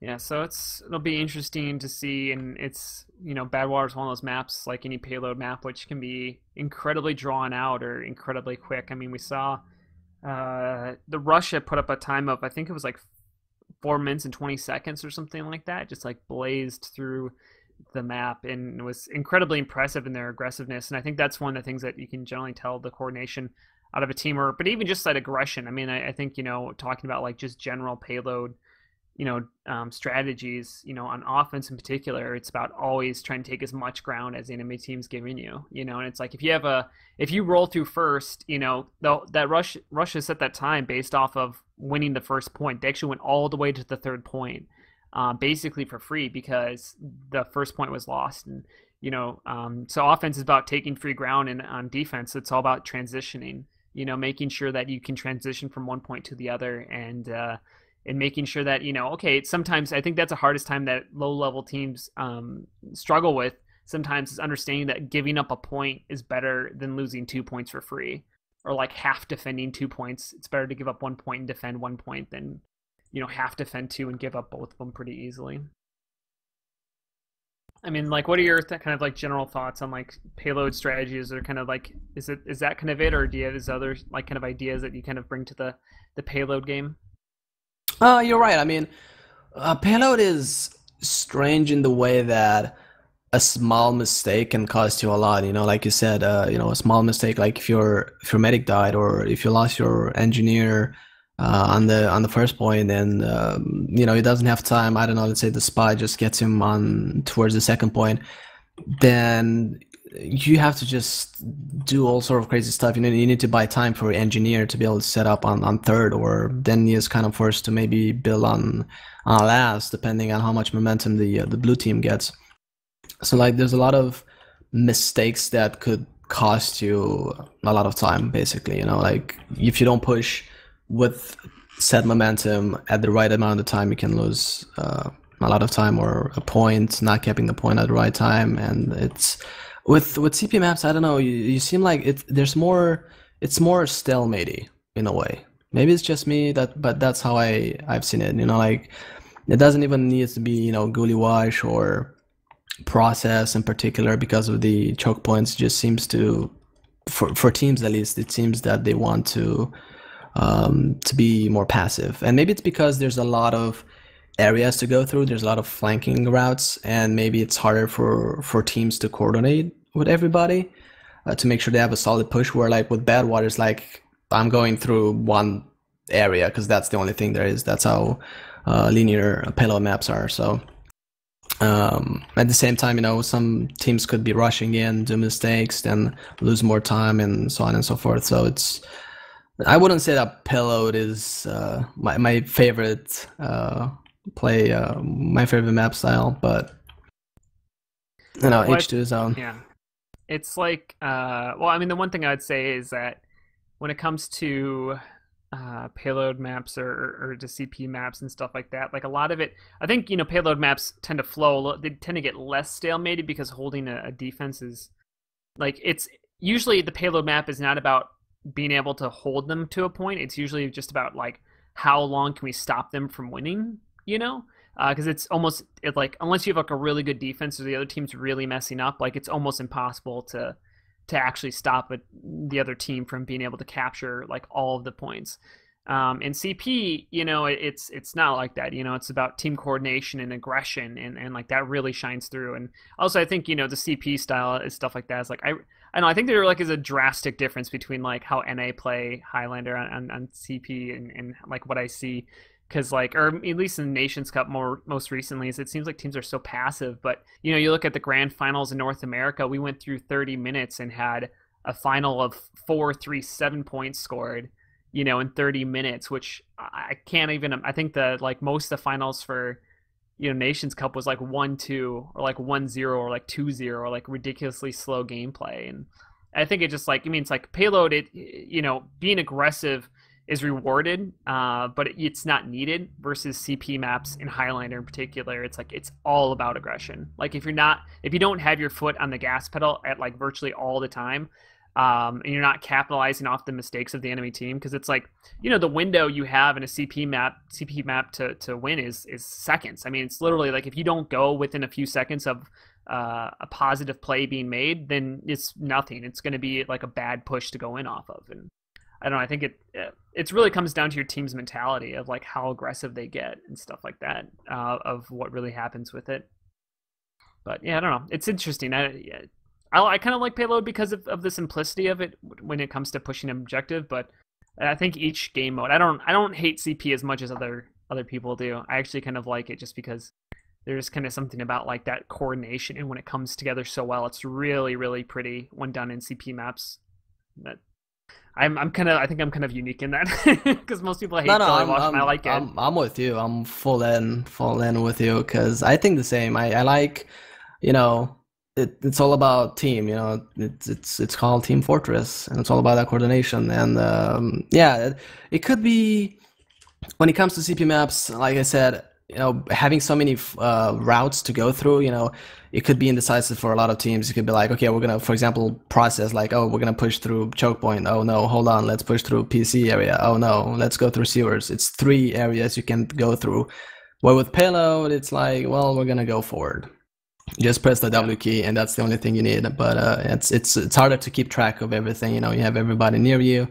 Run CP, yeah, it's definitely more coordination. And if there's something that I would like to see more, though, would be more maps like Steel. Like, I feel like that's like the supreme difficulty level for coordination overall. You know, having like 5 points to pick from overall and have crazy strategies and be like, okay, this team was gonna go for a E push, other teams will go for A, B, C, and then E, and that's, I feel like like Steel is my favorite map when it comes to like strategies. And I wish there'd be more maps like that. Like, not even maps like more open, because Steel is very, you know, it's very close. You can't really like jump as a soldier, for example. So if there could be like a map like Steel but open like Badwater, for example, and I don't know, could be maybe interesting. Yeah, no, it still took a while to grow on me, because I think I hated it because I hated a gravel pit, which is one of those NA versus EU things, which is like most, I think, Highlander players in North America hate gravel pit. Like, Steel's okay, but I hate gravel pit as a Highlander map. But it does create interesting strategies and whatnot, especially Steel, because of how much variance you can do in the strategies and whatnot with it. And also, I mean, as I said, it's like it's one of those, it's a map where it's if you don't practice well on it, it's easy to lose to a worse team, because they just out coordinate you, or, you know, there's better kind of that different stuff. And yeah, I don't know, it's always kind of interesting like that. It's like there's a team in North America called Kids Next Door who like won 2 of the last 3 seasons, but they've lost every game except maybe this last season. They might have finally won one, but they've lost every game on Steel. Like, they're the reigning champs, and they have different maps they're really good at, but Steel they could just never get down, which I always thought was kind of interesting. Maybe they didn't bother even learning the map or trying to have strategies for it. I mean, it's definitely a thing, you know, like just having to practice a certain map and just dedicating yourself with your team, becoming really good and having different approaches to a certain map, and then, you know, drop other maps that you think will not be worth your time, which is a shame, but, you know.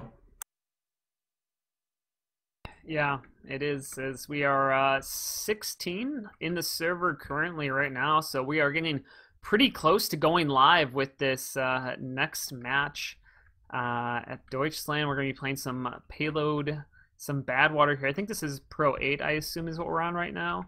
Yes. Or version 8, yeah. So I'm, which I think, no, yeah, because the biggest change is they added the little, I think the screen in the bottom window, which is exciting for us engineers to have a little bit more protection for our gun. But besides that, yeah, I don't know. I'm excited. 17 in the server. We're gonna get some Highlander action here. And the favorites you were talking about beforehand, it sounded like Lander. What is it? Landpander in the blue trunks, I think. No, red for red team, and the memes for the blue team. And we could go for over the rosters if you like. Can you take that?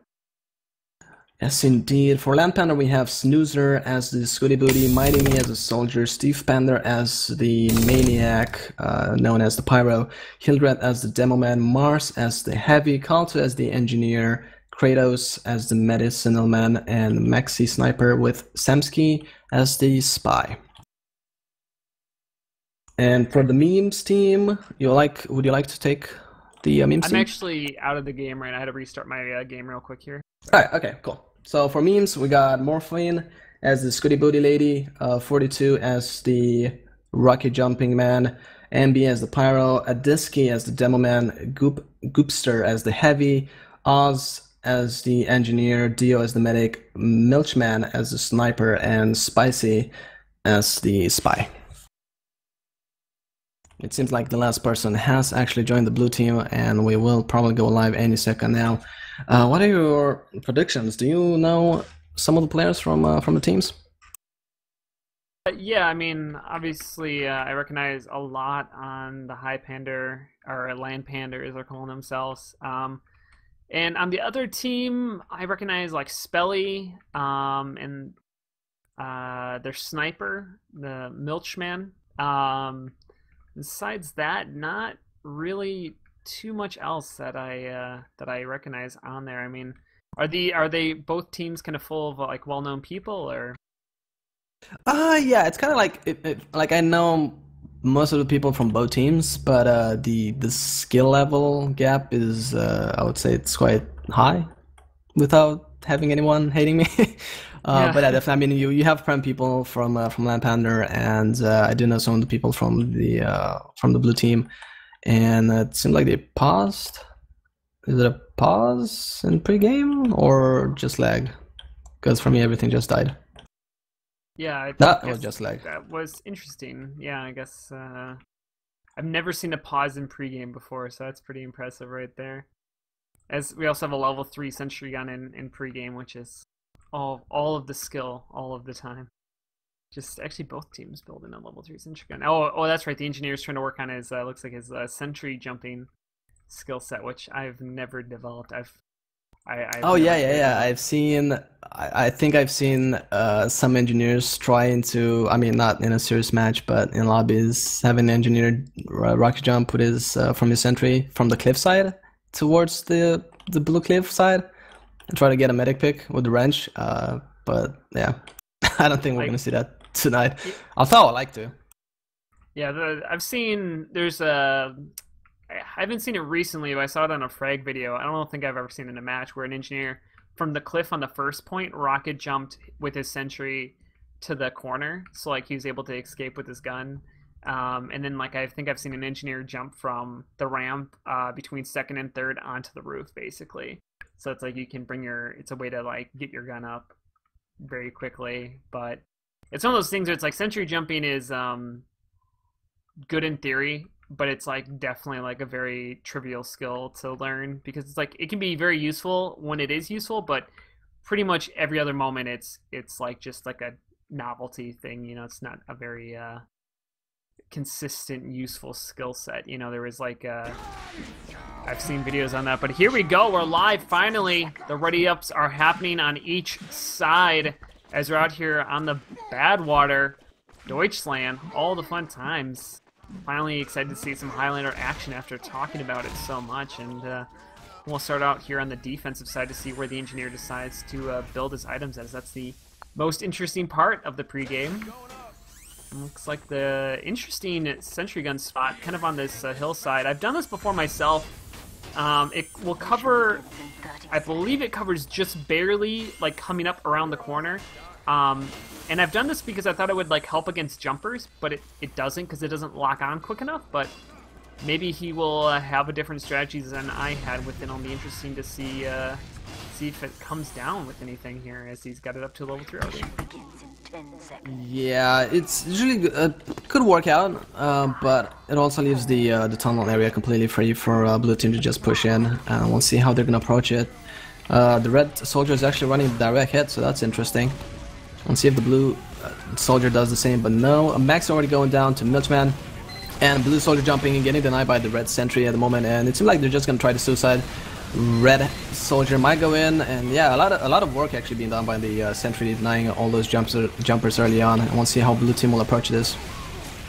I guess I was wrong. Maybe I had my analysis from earlier wrong there. As you got a bunch of action going on in the carpet. The sentry gun doing a decent job. That we have the dumb man flying all over the top, trying to connect something with the medic. Actually able to get about 50 damage onto him, but not enough to really cause anything too serious. The cart's just coming through the other side with the pyro and engineer on it.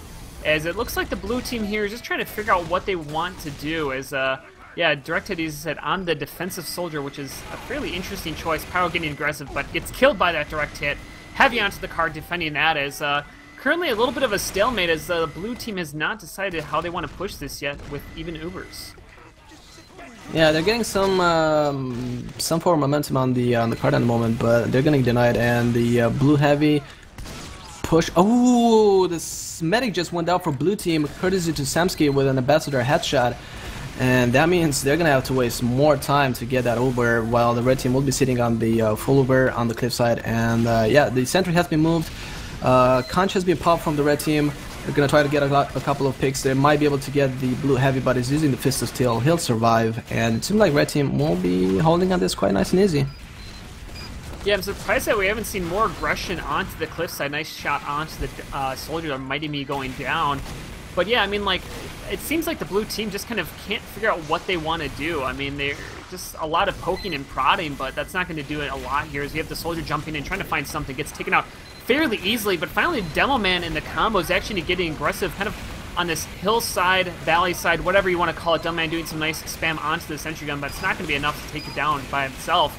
They are getting close to an Uber charge here, but at least they're trying to take some ground, though. They're getting spammed out pretty well here by Hildreth. Yeah, I like what blue team is doing. I mean, it's not really ideal because they are vulnerable to headshots, but the blue soldier, oh my god, the red engineer actually going down, color going down, so the sentry needs to be spammed now, and down it goes. I feel like red team should be pulling out. Uber being popped by the blue team. Red team will probably just try to get out, and a nice pipe, and then a surf and a counter pop from the red team. So right now, blue team is falling down. So many people just died, and yeah, red team. We'll see what red team decides to do right now, and it seems like they're gonna actually get out towards second by the looks of it. They are fighting around the cart currently. The medic actually just got cut off. I don't know if anybody realizes that on the team does get let back in here, but looks like they're gonna fight around the cart. Engineer is rebuilding on the cliffside, but that's going to be taken down pretty easily because we have the fast respawns from the offensive side, but they're still fighting pretty aggressively on this cliff. I wonder who's going to come out with the better side of this. I mean, ultimately, the red team does need to get out. I mean, they're not going to be able to hold on to this forever unless they get a lot of frags. And finally, they are opting to run out onto the second point, but already with a level 1 sentry gun on the roof, and you know, having the reasons you can hold the second point, we kind of talked about why you can't, is when you have players numbers are even and Ubers are even, and that is currently the case. So this second point is going to be fairly holdable as the medic actually gets popped up into the air down to 25 HP. Does get the Uber actually forced off onto him as going to be a little bit of contesting here, but the medic actually goes down. That's Dio, and I believe that was a drop. Yes, it was by Samsky again, the spy doing work, and the red team is going to hold onto this roof with most everybody alive. Yeah, blue team already almost getting wiped there, and now they're just trying to regroup. We do have the red scout going behind. Oh no, he's getting going now, and he survives just barely. And yeah, this is how it goes. That was really close. It was a nice force from the blue team there on the red medic, and then sadly the drop didn't really go well towards the blue team. And yeah, red team holding the back area, and that's really good because they're not going to be able to get any flanking classes. Red Demo Man going down, they lost Hildreth, and it seems like they're trying to push from the front stairs, but getting some nice headshots from the red spy. denying that push from the blue team. Yeah, generally, you know, I don't know what your kind of preferred strategy for taking over second. I mean, not a lot of teams have to practice that, but it's usually to try to take over that far side, take over that back area, and you can work your sniper in there and kind of push him back on the point. As the heavy X Uber does get popped off from the red team here, going down the stairs. Medic's actually the furthest one forward. Counter pop does come off from the blue side. Actually, Medic gets popped up into the air. Sticky's directly beneath his feet, and down he goes, and that's going to open up for the blue team here as they're trying to go back and forth with Hildreth, but Hildreth is not going to have any heals, but he gets the pipe onto the counter demo man right there, and he's going to have a good chance to hold on to this, as the only way they're going to work up onto this roof is through the choke point, but Hildreth sitting at 79 HP, going to get healed up from this dispenser. Spy way behind the scenes for the blue team here. Cart's in a good spot to be pushed, but it looks like the blue team, they got the medic down, but they decided after losing the demo man not to kind of work off of it. Yeah, it's hard to push through the front stairs because, you know, you can have sticky traps, and at the same time it's that tiny doorway that can be spammed easily by the demo man. It seems like they're gonna get the sentry down. Yes, indeed, just barely right at the end. And it seemed like the red team will actually abandon the second point. They are building a level 1 sentry, so they might try to just deny at this point just a little bit. But yeah, blue team should be able to hold this and get the point easily. And they're also at a 30% advantage here with Uber, so if the red team is not careful, they can get pushed onto, and I don't know if they realize this. The mech's holding in the second door, and they're actually going to back out. This heavy's going to get caught in here. Uber did get popped off, but that's exactly what High Panda, or Land Panda as they're called right now, wanted, as they are getting in a good position onto this third point. Level sentry gun is up in the lower stair area right there instead of the traditional window, so we'll see how that works out. But currently, Kratos sitting at that 100% Uber, so they baited out that Uber charge from the meme team, as they will be called, perfectly, and now they're going to be in a good chance here to have a very strong third hold. And now it's a question, actually looks like Panda actually kind of want to get aggressive off this, and Medic's holding incredibly close. Yeah, this is usually what you want to do when you have the Uber advantage. It's very common to push through the house, get that demo going, and they have used the conch, but Mighty Me actually getting headshotted by Mitchman, really nicely done there, so they're not going to be able to be aggressive with that conch. We'll see what they're going to do now. They should be able to push, but they're deciding not to, and the demo man is kind of disconnected from the medic, which, oh, the pyro going down as well to the sticky traps, and that's nicely done. The heavy might be disconnected as well, really low, 95 HP, but surviving, and the blue team should be able to push this. Uber being popped by the blue team, counter pop from the red team. They're trying to focus on that sentry. Sentry still surviving, getting teleported back by the blue soldier going in, trying to chase for the go for the NG pick. Yeah, but the sentry gun ultimately does go down, as well as the engineer from a nice headshot there. And this third point should be going in the favor here as they're fighting over it. Everybody is around this card right now, as Hildreth is the furthest one forward, trying to get some damage down. Does finally take down the opposing demo man, but the third point goes back into the favor of memes here. But 7 minutes and 33 seconds, and the time they're setting right now is not that fast. I mean, even if they have like a really solid push to the end here, it's going to be about 9-10 minute time, as we also have the red soldier actually behind the enemy team, actually jumps onto the medic, but he's solo, not able to connect with anything more here, as a fight still incredibly aggressive out of the Panda team. They are not giving up this corner for free. Oh, and the blue demo man actually went down as well, so that means the red team won't be able to hold this because they do have the demo man, but the blue team has the forward spawns. The red sniper went down, so that means the blue sniper will be able to get some shots if they can. And I don't know. I mean, both Ubers are 100% at the moment, so blue team will push in easily. They need to be careful not to overextend with that Uber, not to pop early on, and try to use it to get that sentry. The sentry is being placed under the map room, and the blue spy is behind them. Blue Uber being used right now. Counter pop on the pyro from the red team, getting the pyro pick from the blue team, and it seems like now it is back to a stalemate. Yeah, now we got the Uber exchange happened here, so usually that means you want to kind of push in after that. I mean, a lot of times in Highlander, when you're at even Ubers, it's about exchanging and then re-pushing, especially as a blue team, like you have the spawn advantage. You get your teleport up, get that thing up to level 3 as quick as possible, and then every trade you make is going to work out in your favor. Spelly did go down there, but no Maxi, that is the sniper here for the red team on defense, so that's going to open up as actually Dio eats a nice sticky from Hildreth there, going down to 60 HP. And also an interesting aggressive sentry gun, but it's fairly easy to kind of snipe, as actually the Devilman trying to do just that gets taken out for his troubles. as a sniper for the defensive side is going to come up here. But interesting thing is that currently there is like nobody going into map room. That room is completely open. There's not a single red player in there, but nobody has gone in there from the offensive side to try to create some distractions or anything. They're just all holding around the choke main side and just not trying to find a different angle and waiting for another Uber. But it's going to be another exchange. It's going to result in the same thing. Like, what are they going to do different? Yeah, it seems like, oh my god, the stickies from the red team actually pushed the blue team. Oh my god, Heavy as well went down for the spy, and it seemed like the sentry has been taken out, but that's not gonna be enough. Red team pushing in through the choke area and taking down a lot of players from the blue team, including their medic. So they have a huge advantage, and they're trying to be so aggressive with it. And it seems like they're gonna actually work it out, a little bit of a fight between the soldiers and the black box soldier getting on top of that. What a big surprise. And yeah, this is really good for the red team. Now they're gonna have their sentry back to level 3. They have this forward hold, and we'll see for how long they can keep it. They do have the Uber advantage as well. So yeah, so Panda doing a really good job there, and a little bit disappointing out of the meme team for just not really getting aggressive, though. Milchman getting the better of that sniper duel, and that's going to open it up again. 15-second respawn, very long respawns for the defensive side as the card is rolling back, and we can see, you know, coming up to 100%, Kratos is here.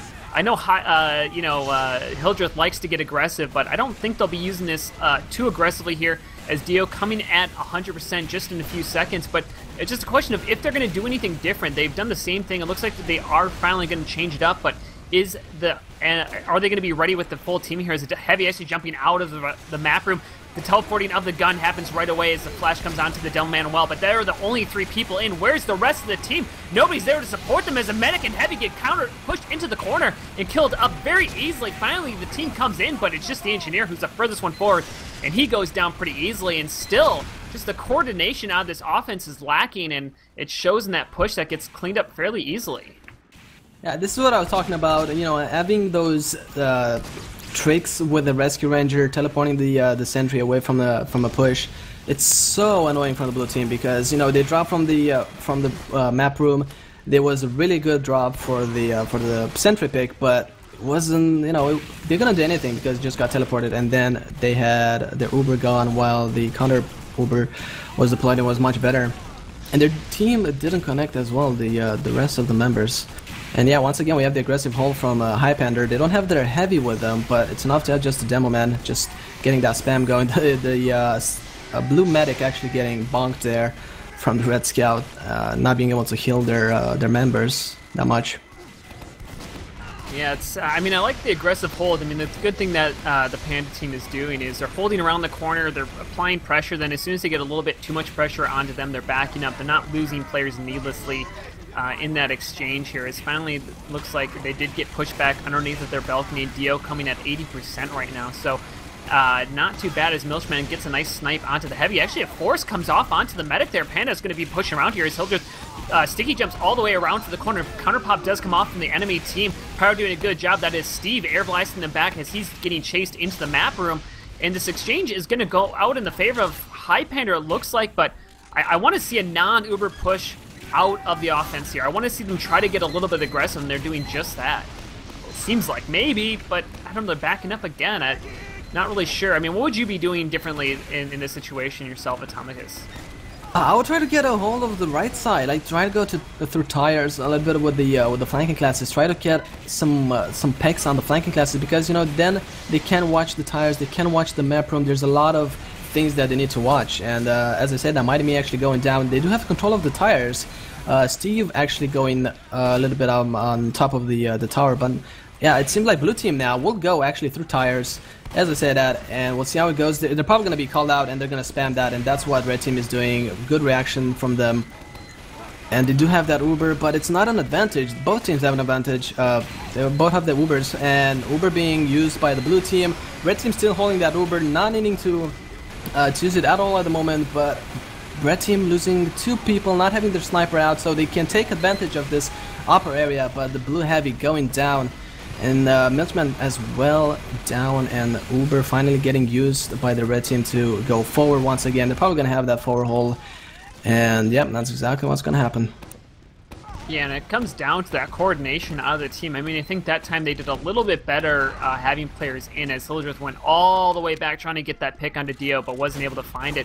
So a slight, incredibly slight Uber advantage going in the favor of the offense here. That is the meme team, as they're holding entires, coming at 70%. Actually, it's growing a little bit here, so it might be enough. I mean, you're not going to kill the enemy medic more than likely, but it might be enough at least to try to get a little bit of a foothold. As the level 3 sentry gun did get rebuilt, the Hildreth just coming back up right now, 90%, is getting aggressive, but the big thing here is they need their entire team in on this push. Scout touching the card, Uber does finally get popped off onto this final point. It looks like he's trying to focus the medic and the sentry at the same time. Medic actually going down to 59 HP, and actually holding at 90% because he had to go back into spawn, so no counter Uber is going to come up here, as a heavy was trying to take out the sentry gun, got taken down fairly easily, but they're getting pushed back with this direct hit, trying to land that air shot, not able to connect here, as the Scout's trying to re-push, but the Uber is going to come out from Kratos here if it's need be, but only 3 alive actually for the defense, and here we go. This might be the push that we need. Yeah, Uber being used, but I don't think it's going to be enough. I mean, it's just on a Scout, and Nenji, that's not going to be enough at all, and I think Blue Team will finally be able to get it, but Red Team getting some respawns, we'll see if they can do it. Red Soldier jumping on the card, getting pushed back, and finally Blue Team gets the cap. 15 minutes and 31 seconds. That is, if you had a, what's the first word that comes to your mind when you think of that time for a Badwater? It's terrible to me. That's a really bad time. Yeah, it's not ideal at all, but it could be possible. We never know. I mean, I've seen games where people held the last point for 10 minutes. So, and those are like Prem games. So it's completely possible. But yeah, we'll see. It can be possible, but we'll have to watch. Do you know, I mean, is it just, we're going to get one offensive, one defensive, and then one defensive, one offensive, like we're going to play a full, like a proper game out of this? It's not just like one half? No, I think it's best of one, so just one match. This is it. I think. John's humming. It's you. Well, you just see that you get one of each side, so you would play two halves, because that. So this currently is like the first part. We're on the second part of the first. Anyways, I think we'll be playing another one after this, but we will find out here as the gates are opened up. Sentry gun in a. Actually, we're on mini sentries, which is interesting. I've actually flirted with doing this before on the first point. I don't think it's the worst idea in the world. But we'll see how it works out as we have Hildreth jumping with the soldier, actually trying to find the medic, able to get about half damage, and the medic is scared enough to force off that Uber, as Dio opting to stay alive here, but using the Uber, and that's probably going to open up a fairly easy push here from Panda if they play it correctly. Yeah, they're trying to, they're pushing generally through the tunnel area. The demo man, the heavy is just here, but he's not really with his medic or anything, so he's just gonna die immediately. So it feels like, ooh, the red spy going for the sniper pick, gets the sniper pick, and now a lot of spam going towards the medic, but it seems like he's gonna survive in the end. Oh, red soldier jumping in, is gonna get the medic. No, he does not, because his medic just went back and spawn. So yeah, they have Uber. It seems like red team will just back out and go towards second and just hold the roof area. Which probably is not the wrong decision to make here. I mean, really what you want to do is try to get a force off here, and the soldier's trying to do just that. Actually does accomplish his goal, so there you go. Nice job there by Spelly, getting the force off onto Kratos, and that's going to actually make it possible to hold his second roof in particular, because if you hold this roof and the other team has Uber charge, but the big thing is they're down numbers. And look at this aggression as Hildreth jumps onto the mech, actually gets one sticky. The medic falls actually off the roof, down to 55 HP as the spam's coming down. Sentry gun's not up yet, as everybody's coming onto the roof. Now they're cornered here. They got to make a play, or they're all going to die, and that third point's even going to be hard to hold as Dio goes down as well as two more. And there you go, holding the second roof. I mean, it might be possible. They do have some players live, but the car gets capped underneath of them. Panda doing a good job of focusing that objective here, and now the third point should be going down pretty easily, as well as they have nobody alive right now.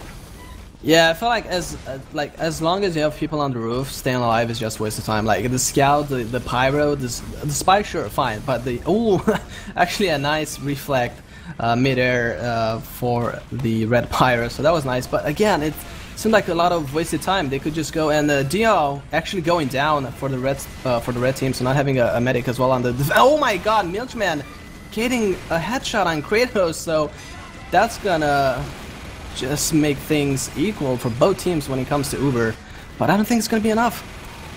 Man, 13-minute time for this final point. That's a lot of pushes for a team to fail, so it's going to take a miracle here for the memes to be able to hold on to this point, but we'll see as Panda's coming around the corner. Dio did luck into a good respawn time on that, so he's going to have a slight advantage, but that's just going to be for holding here. As a nice job of the Demo Man on the defensive side for holding this cart, pushing some damage around the corner here.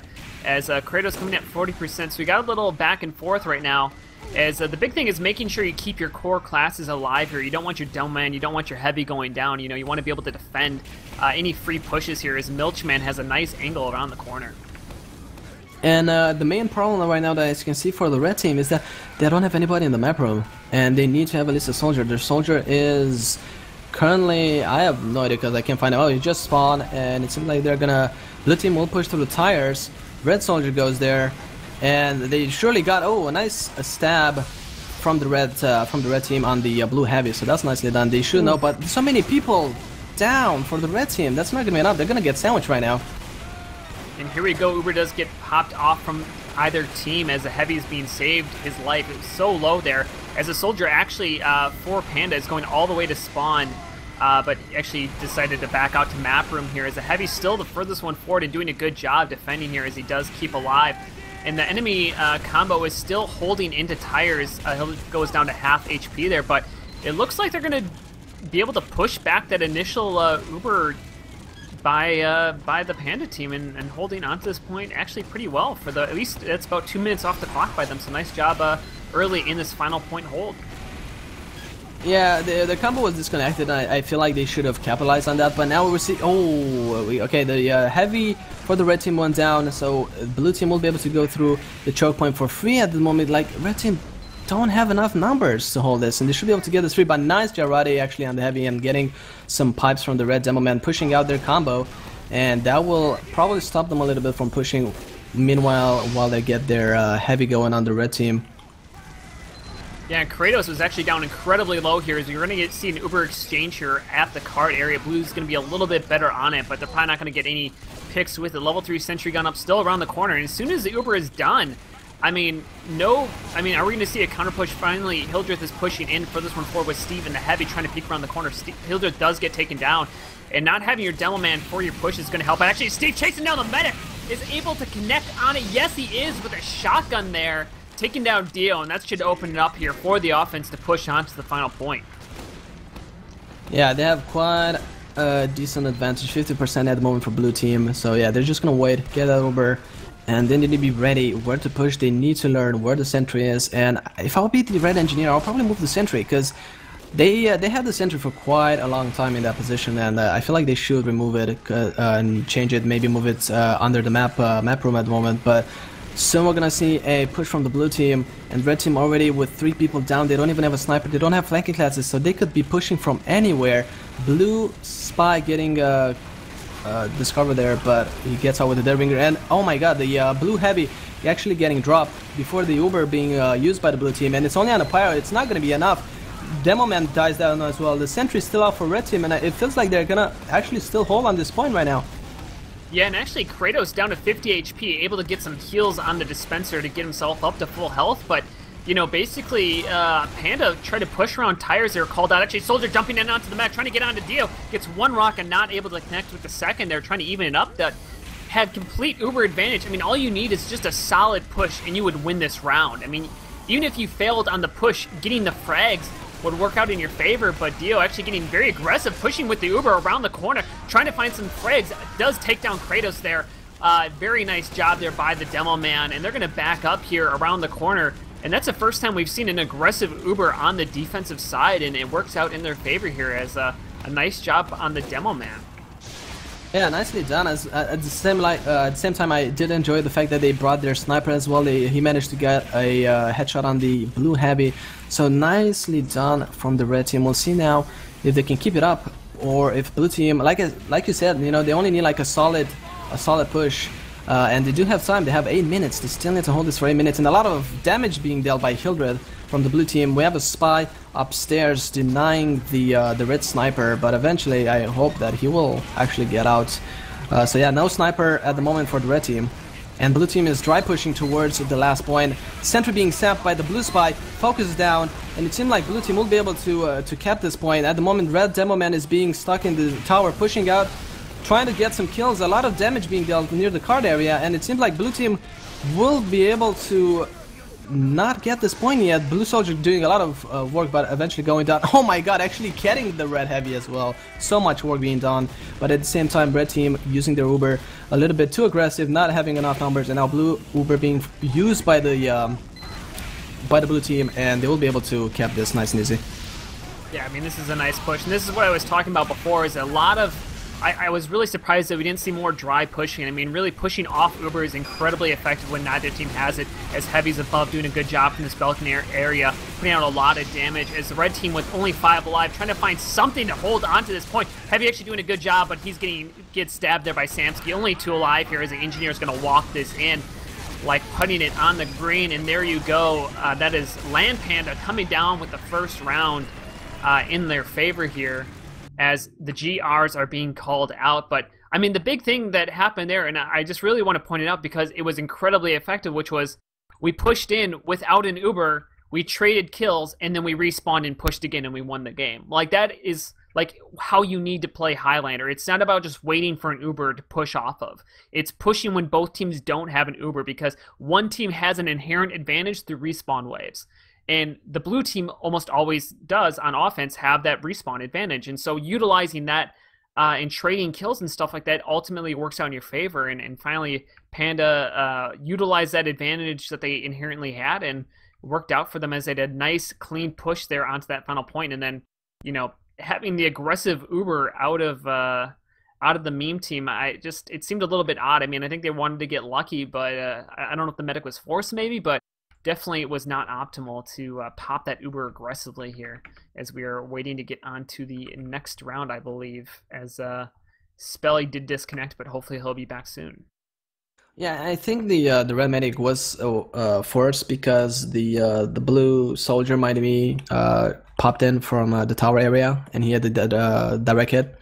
So I feel like he managed to get a rocket on the medic, and that's why he used it. Or maybe they just thought that they were so behind they needed to just stop as many people going from choke from blue team. But yeah, a lot of work actually being dealt in that last push from enemy. I mean, he killed a heavy and a pyro, I believe. He was running the shotgun as well, which is quite uncommon on Highlander. You usually see gunboats being used all the time, so he did decent there. You know, they could have had a heavy for that team and managed to get him. I think he was pretty weak, and he still managed to get the heavy.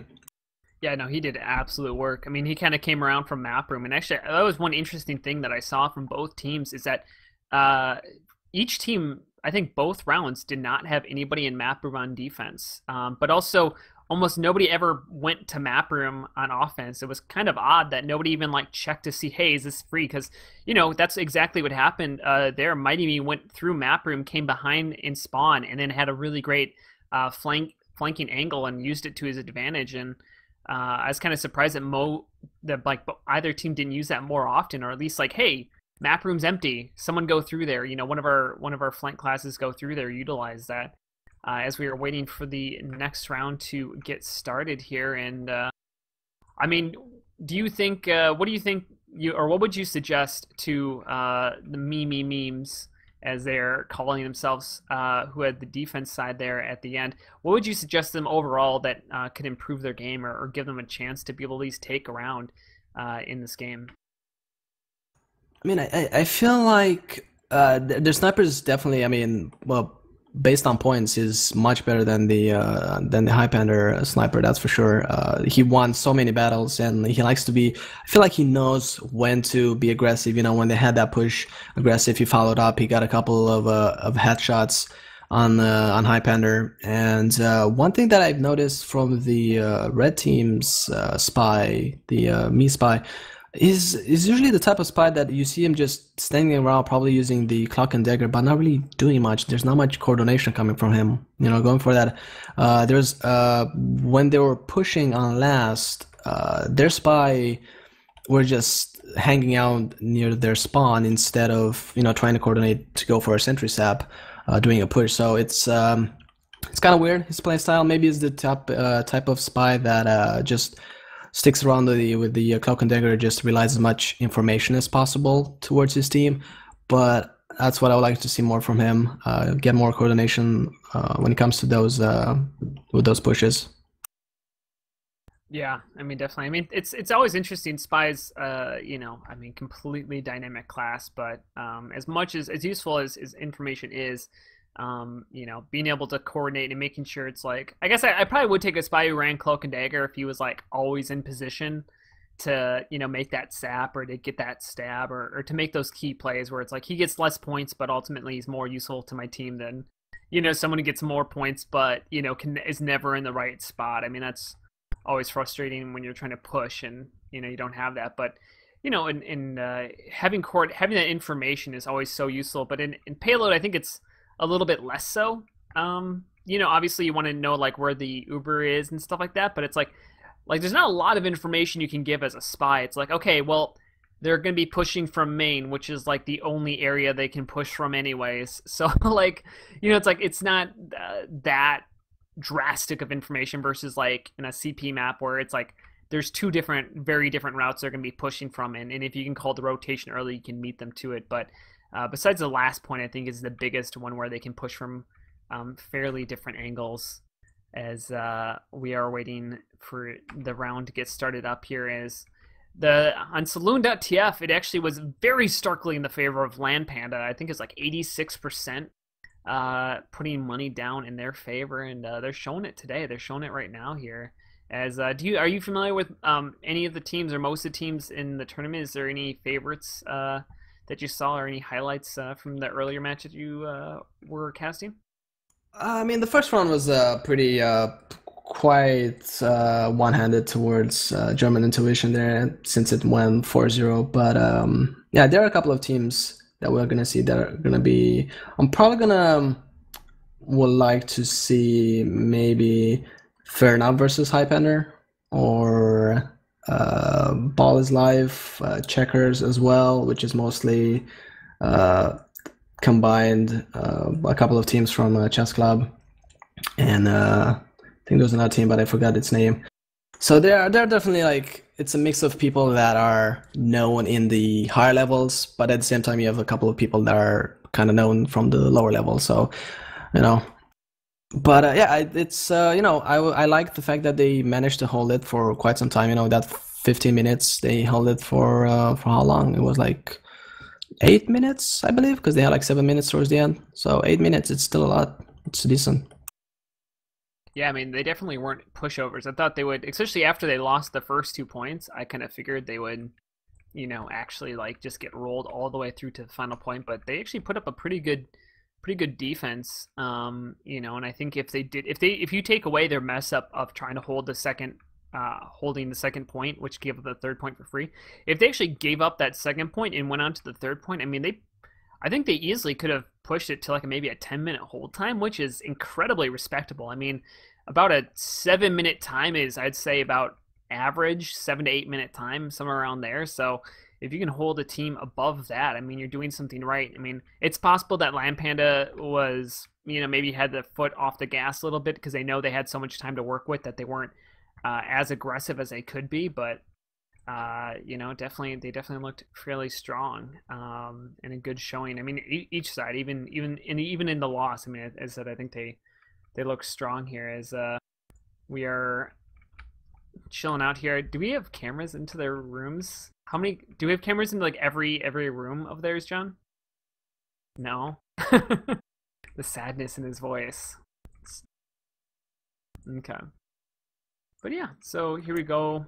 Yeah, no, so Atomicus,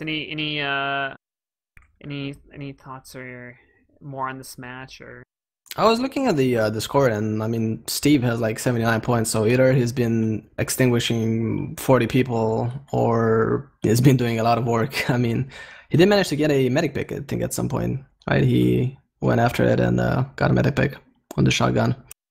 Yeah, Steve actually, I really like his playstyle as a pyro. Not only does he use a shotgun, which I think is awesome to see pyros using shotguns. I'm always in favor of that. I think it's really really great to play with next to Pyro, who uses a shotgun on the flank. But he holds down that W key and in really clutch situations, and like he seems to be smart about it. Like he's not overly aggressive that he just holds down the W key whenever, you know, whenever he's alive, but like when he sees an opportunity, he's not afraid to toss his life on the line and make a play. And I think that's showing up in the scoreline there as he's second pointing on his team, which sadly we do not have stats from this round, but definitely really like his playstyle. Would be I think he'd be a fun person to play next to on a team. Yeah, and I feel like if he had if there would be a way to calculate, like get points for every reflected projectile that you could get, you would probably have 100 points. He nullified so much spam towards their sentry or towards their combo in general. A lot of grenades being reflected, rocket, so definitely a top-notch pyro. That'd be a really interesting statistic to have. Is like if you could actually like have it in logs of how many reflex actually happen, just in general, not kills, but just, you know, reflex in general. Because I think that'd be an interesting stat line just to see like how consistent, you know, different pyros are at being in the right spot to be able to kind of stop that from happening. Yeah, because I mean, you have this count. You know, when he stuns somebody with his Sandman, you get that as a bonus point, the same as the heavy gets the sandwich points as a bonus. So maybe, I don't know. You know, they could use that for other classes as well. Maybe. Yeah, that would be. It's always kind of always more statistics is better. That would be Sandman. Oh man, I'm trying to think of like what other statistics I would like to see, like on that stuff, on the engineer side of things. Throws? Oh, engineer. I mean, with Jarate throws, that'd be a good one. Of like just like how much, or like milk throws or stuff like that. I always like it whenever I can show up on the stat line as healing as an engineer. I always feel like I did something right. You know, like how much healing I did out of my dispenser and stuff like that. Like, I don't know, it'd be really interesting to see, because I think that's like one of my biggest weaknesses as an engineer is not building dispensers consistently enough that, you know, I kind of like hurt my team in that way. As I hear one ready up, so we might actually get going live here. This pause is happening, I'm hopeful. Pause in pregame number 2. Let's see. Or maybe they rated up and it's just a little bit delayed or something. Oh, did we get the 90-second delay when they ready up, John? Okay, there we go. So here we are live. Everybody is running to the cliff already here. Engineer building in a pretty traditional spot. Teleporter in a traditional spot as well here. As it's going to be the memes. I'm going to give them all the memes. Let's call them the meme team to keep it simple. As they are starting out on defense here, they are down 0-1 currently. If they win this round, they take it to a third round. If they lose it, they're going to be losing this match here in this group stage. And yeah, last time they put up about a 10-minute time, somewhere around there on defense. So it'll be interesting to see if they're able to match that, or if they're able to hold on here. Yeah, and there is actually a prize pool, real money, real dollar, holla, holla, and so every point is important here for each team if they can get a single point from each of those matches. So the gates are opened up. We'll see early on here as Samsky invokes his Dead Ringer as trying to figure out where we go. Delman actually jumping in over the top, actually not hit by the sentry gun at all. Soldier is though caught out by him, and the heavy helps clean that up as well as the sentry gun. So both Hildreth and Mighty Me not able to connect on anything. Last time they did get a force on the medic right away, so nice job there by Dio, not taking any damage. Good jukes as Maxi get a nice snipe onto Spelly. That is a heavy, I'm sorry, that is a soldier. Yeah, Mishman actually doing so much work. He got like so many headshots at the moment. But as I said, that actually went down, and a big bomb from, oh, they get actually the force, so that means the blue team will have the Uber advantage now officially. And now we'll see what they're gonna do if red team decides to actually pull out, try to hold a little bit. They blue spy. Samsky is actually on the rocks on the other side. Just got arrowed by the red medic, and now they're on the low ground. So they need to get out. They need to get out. They need to know that they don't have the higher advantage, and that's exactly what they're gonna do. Spelly actually being behind is gonna try to jump the medic, but well, he gets a rocket to trigger that Red Winger from the blue team, and we'll see now blue team will probably try to jump through the main area, or actually just go main stairs. And we already have a level 3 sentry from the red team, so this is interesting. They're gonna try to hold the second point once again. Yeah, they actually pulled out the sentry gun right away. That was the first thing that went down off the cliff, as it does get taken out fairly easily there without having that Wrangler up, as it looks like the combo is going to be pushing through this front side, actually right where the second point is, which is a pretty interesting push. They did it last time. Heavy's going to meet them there, as Kratos does pop the Uber onto the Pyro and the Devilman, who's jumping in over the top. Actually, good job by Hildreth getting a nice spot there. And this is the trouble of holding on to the second point, as they did get some, but now the Uber does get popped off onto the Engineer, and that's actually just to run away here. But again, we're seeing a chance, nice shot onto Steve there, point blank. Actually, spy back right there, takes down Dio, as well as that is the sniper. So good job by Sam to be in the right place at the right time, and that's going to take down the second point and probably take the third point as well, as once again trying to hold on to that second point. If you don't do it perfectly, it is not going to work at all, as they delayed a little bit, but I think they could have delayed just the same amount, holding passively around the corner. Yeah, they're taking a very risk right now. Like, if I would be the Engineer, I would just build on last. They know they don't have Uber advantage. They know they're behind. So either they get a Uber force or an Uber drop, or they just go back to hold on last. At least the Engineer, while they're gonna try to get the Uber force on the third point and then retreat back to last. But yeah, Morfine being down, no Pyro and no Scout for the red team. Blue team just try pushing this, and I don't think they're gonna need the Uber, but they actually go for it. And yeah, they're just gonna go this, take this for free, getting a couple of kills, probably just a Demo Man, and that's about it. Red team not really losing that much, but they lost their Engineer, no sentry. I think the Engineer got out. Yeah, the Engineer got out, so he's gonna build on last. And the blue spy is waiting in the tower. And actually, Hildreth jumping in over on the top. Gish gets one stick, he gets the second. Oh, damn. Taking down Dio right there. Hildreth unrelenting in his bombs, not just for the first point, as Steve runs in here. I think just for fun, he said he saw Hildreth do it. Why don't I just go throw my life away, as he's on a 7-second respawn there. But that's going to open it up here, as Kratos sitting at 60% Uber right now, and should see a push not too long from now. Last time they waited for that Uber to push in when they got the Uber advantage, as Dio just coming up right now. No sniper for the red team, plus the heavy as well. Red Pyro is trying to deny the choke area, but not gonna happen. Again, the blue soldier still using the shotgun, and we do have some skirmishes in the tires being held by the red soldier, getting a sniper pick, nicely done. And Uber being used by the blue team. The red medic just went down, red demo man jumping in, but this is so low, it's gonna go down, and I feel like the blue team will be able to cap this nice and easy, with the red team just bleeding all over the place. Yeah, I mean, the big thing is they need to take down Hildreth here, or find some big play here, as the red team, sentry gun's being built, soldier gets taken down, everybody is dead in a 4-minute 24-second time in the favor of Land Panda, as they just dominate that round. But again, I mean, we kind of talked about in the pregame a bunch about that risk of holding on to the second point, and you know, they decided twice in a row to hold that second point, and both times it actually is one of the big reasons they set such a slow, or gave up such a fast time, is because, you know, if you don't hold the second point well, you're going to give up the third point for free, and that's exactly what happened there. Yeah, it's very surprising and very odd for them to do that, because they lost the previous round so hard and easily. They lost the second point quite easily. So I thought that they're gonna actually not do the same thing again.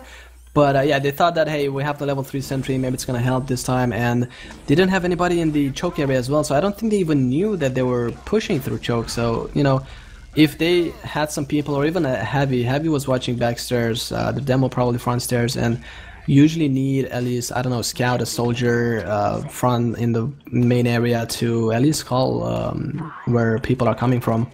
So definitely a bit of quite of a big mistake actually from the red team, but we'll see for how long they can hold the cliffside.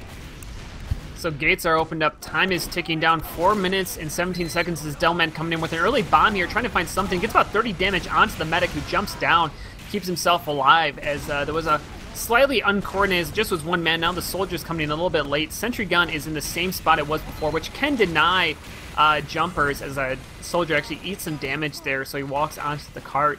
I mean, in anybody who's kind of new to Highlander, you know, you have very, very quick respawn waves. Usually a suicide wave is fairly useful if you can do it correctly here. As DeutschLAN trying to peek around the corner, Uber does come off from the offensive team, destroys the sentry gun, but gets blown off the cliff by the Pyro right there. And the Uber is still being held onto by Kratos, but he's alone, just the Engineer and Pyro with them. And down to half HP, does finally get the Forest off onto him. And it's just onto Steve here, as they're going to start chasing frags as Steve gets popped up way into the air. And Kratos is now going to have to be running away here as a counter push. Actually, DeutschLAN jumping in over the top, trying to find something. Tries to get way back there, but way past Kratos. And the push is happening up on the hillside, but Dio goes down to a nice bomb by Mighty Me. Yeah, a lot of people down for the blue team right now. Mitchman's still up, so maybe he's going to connect with a couple of things. Now he goes down to the Red Scout, and it seems like Red will actually go back, because, you know, why not? They do have the numbers, so they should, I guess they do have the time as well, so... But it seems like they're gonna finally get out. No, they're still waiting near the tracks, and they do have the lower ground, so that's not really gonna go well. Blue Demo Man just went down, and maybe, just maybe, they're at least gonna cap the first point. Spy actually for the red team getting a heavy pick, and I think the sniper went down as well. So it's not really going well for the blue team. Yeah, Dio goes down again. Just can't find himself alive. Samsky finishing up the kill. He's down to 40 HP. As the cart is pretty far back, not even close to this corner, as it's just come into a frag fest. Uber did get popped off on Kratos there on the defensive side, but they're holding incredibly aggressively. I mean, they basically have already won this game. It's virtually impossible to push this cart all the way through here, as the medic does back up with the classes onto this second point. Dispenser, teleport, level 3 sentry gun already up around this corner. Even Uber's in numbers, so the second point should be fairly holdable for the defensive side. As you know, the one thing you can at least say is you did get this corner, and Mitchman gets the better of that sniper duel, as the second point's finally being pushed. Yeah, we'll see if they're gonna be able to at least cap the second point. I feel like they should. They're using quick fix at the moment, and I think they used it already. They used it in the lower lobby area, and they're gonna go upstairs now. They're not gonna be able to get air blasted, but oh, the heavy going down through from the red Pyro, and a little bit of spam from the Demo Man, and yeah, they're not gonna be able to go through there. Red Uber being used, blue Demo Man going down. Medic goes down for the blue team as well, and yeah, red team will be able to hold the second point for I guess until the end of the round, really. Yeah, I mean, this is just a DM fest, and Land Panda is coming out on top. Quick fix, I mean, just in my opinion, is never a good idea on offense when it comes to payload. It just always puts you at a disadvantage for whatever you want to do. Nice Girardi onto the Demo Man and Engineer onto this roof side. 52 seconds left on the clock, but really it's just a matter of pride now here, as the quick fix is still being used. As you know, if it keeps failing, why not keep doing it? As they were trying to push from the front stairs, Demo Man actually does land one frag, but they're in a choke and easily spammed out here by Hildreth, who's doing a good job peeking around the corner. Does take down the Demo Man, as it's just the heavy is the furthest one forward, and the quick fix does get popped off onto him. Try to take down, actually does take down the sentry gun with that buff to the sentry, as the scouts up there as well. They're doing a decent job here, as Kratos at 92% fine is going to come up to his Uber, as with Hildreth, as only 17 seconds left on the clock.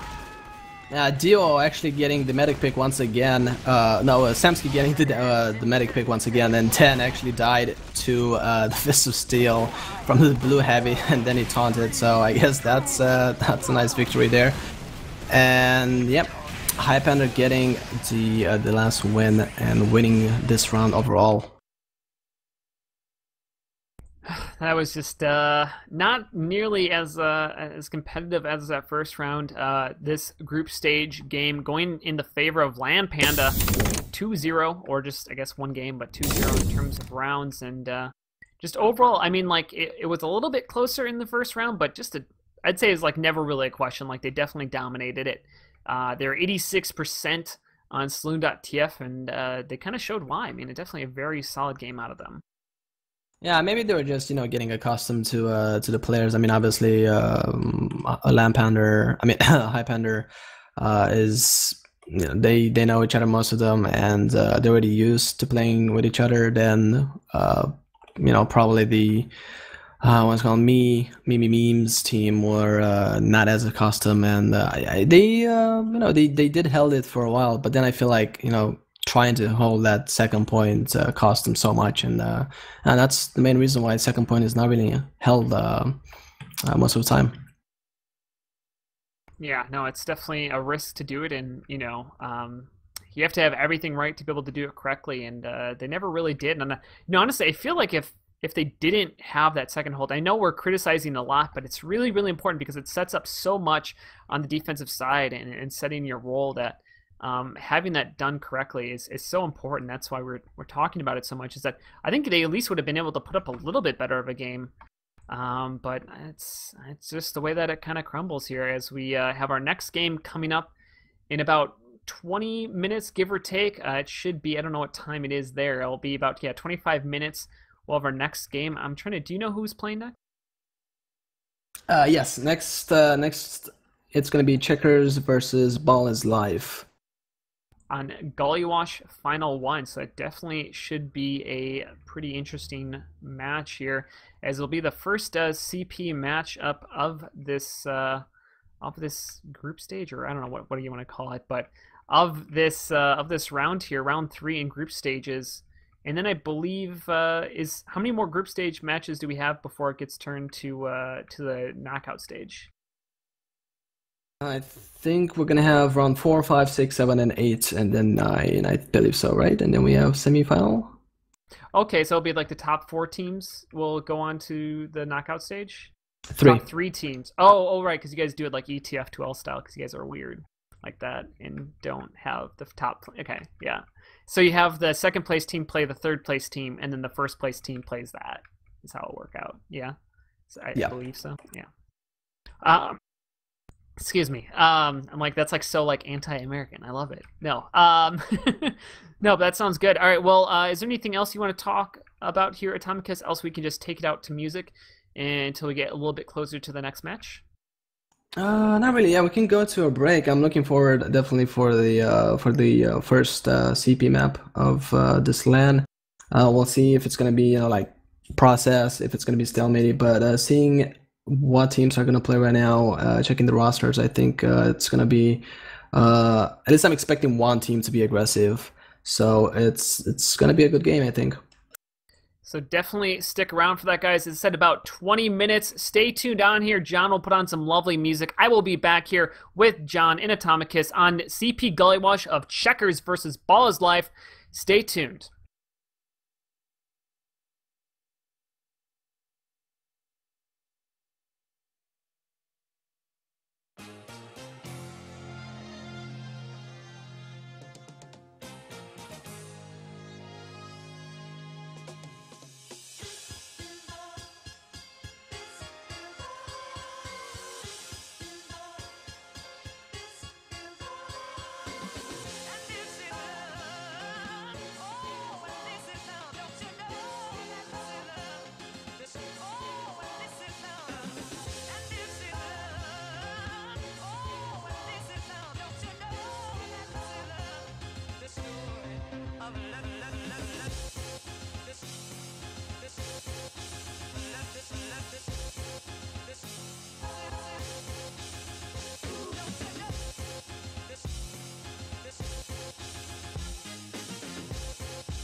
talking about things we could have been so good, but you push me away time and again.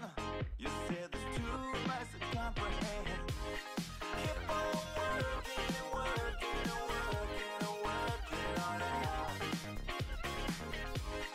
Keep on working and working and working and working on it.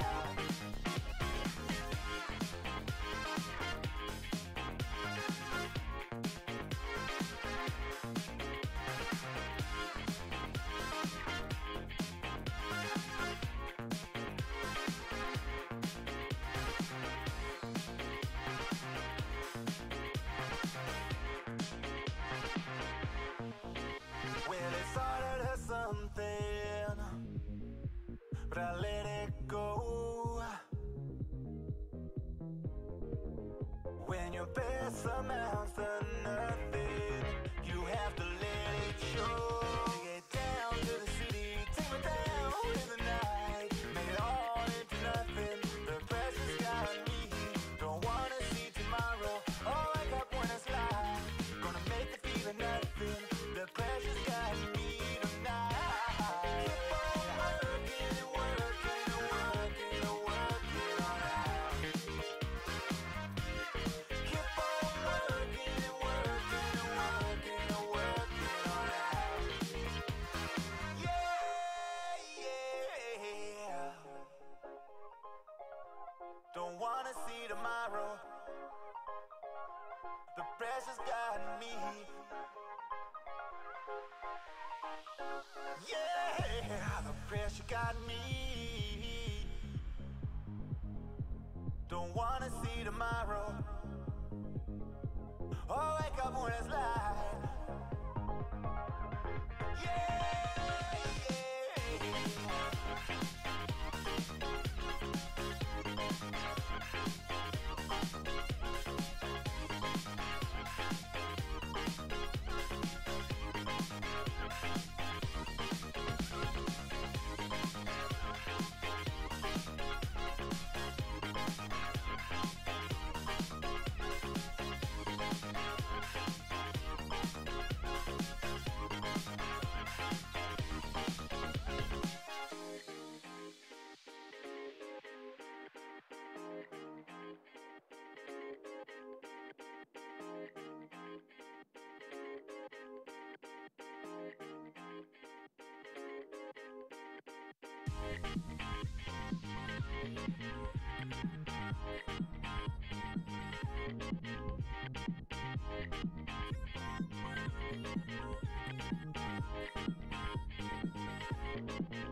Yeah, the pressure got me.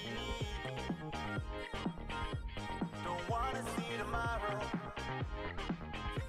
All I got when it's light. Yeah, yeah. Take it down to the city, take me down in the night, make it all into nothing. The pressure's got me. Don't wanna see tomorrow. All I got when it's light, gonna make it feel nothing. The pressure's got me tonight. Keep on working and working and working and working on it. Keep on working and working and working and working on it.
Welcome back, ladies and gentlemen. We are live here On our next map, round 3 on Gullywash, we have Checkers versus Ball is Life.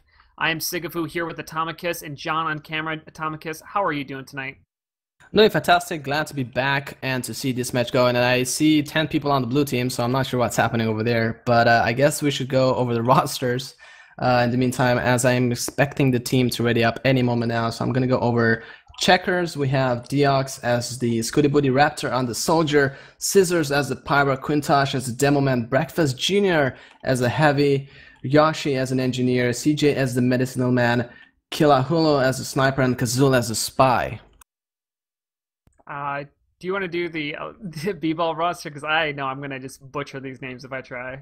Alright, I'm going to give it a try. So on Ball is Life, we have Spirit as the Scout, Yunu as a Soldier, Jakarhu as the Pyro, Arjax as the Demo Man, Seal as the Heavy, Asai as the Engineer, Withoft as the Medicinal Man, Bloody as the Sniper, and Elazul as the Spy. And yeah, it seems like we have Elazul and Kazul. So that's an interesting. We'll see who's the better spy there. Yeah, Kazul is Prem Spy. Is the other one you're talking about is Elazul? Does he play in Prem as well? I think he plays in High. I might be completely wrong, but I don't think it's Prem.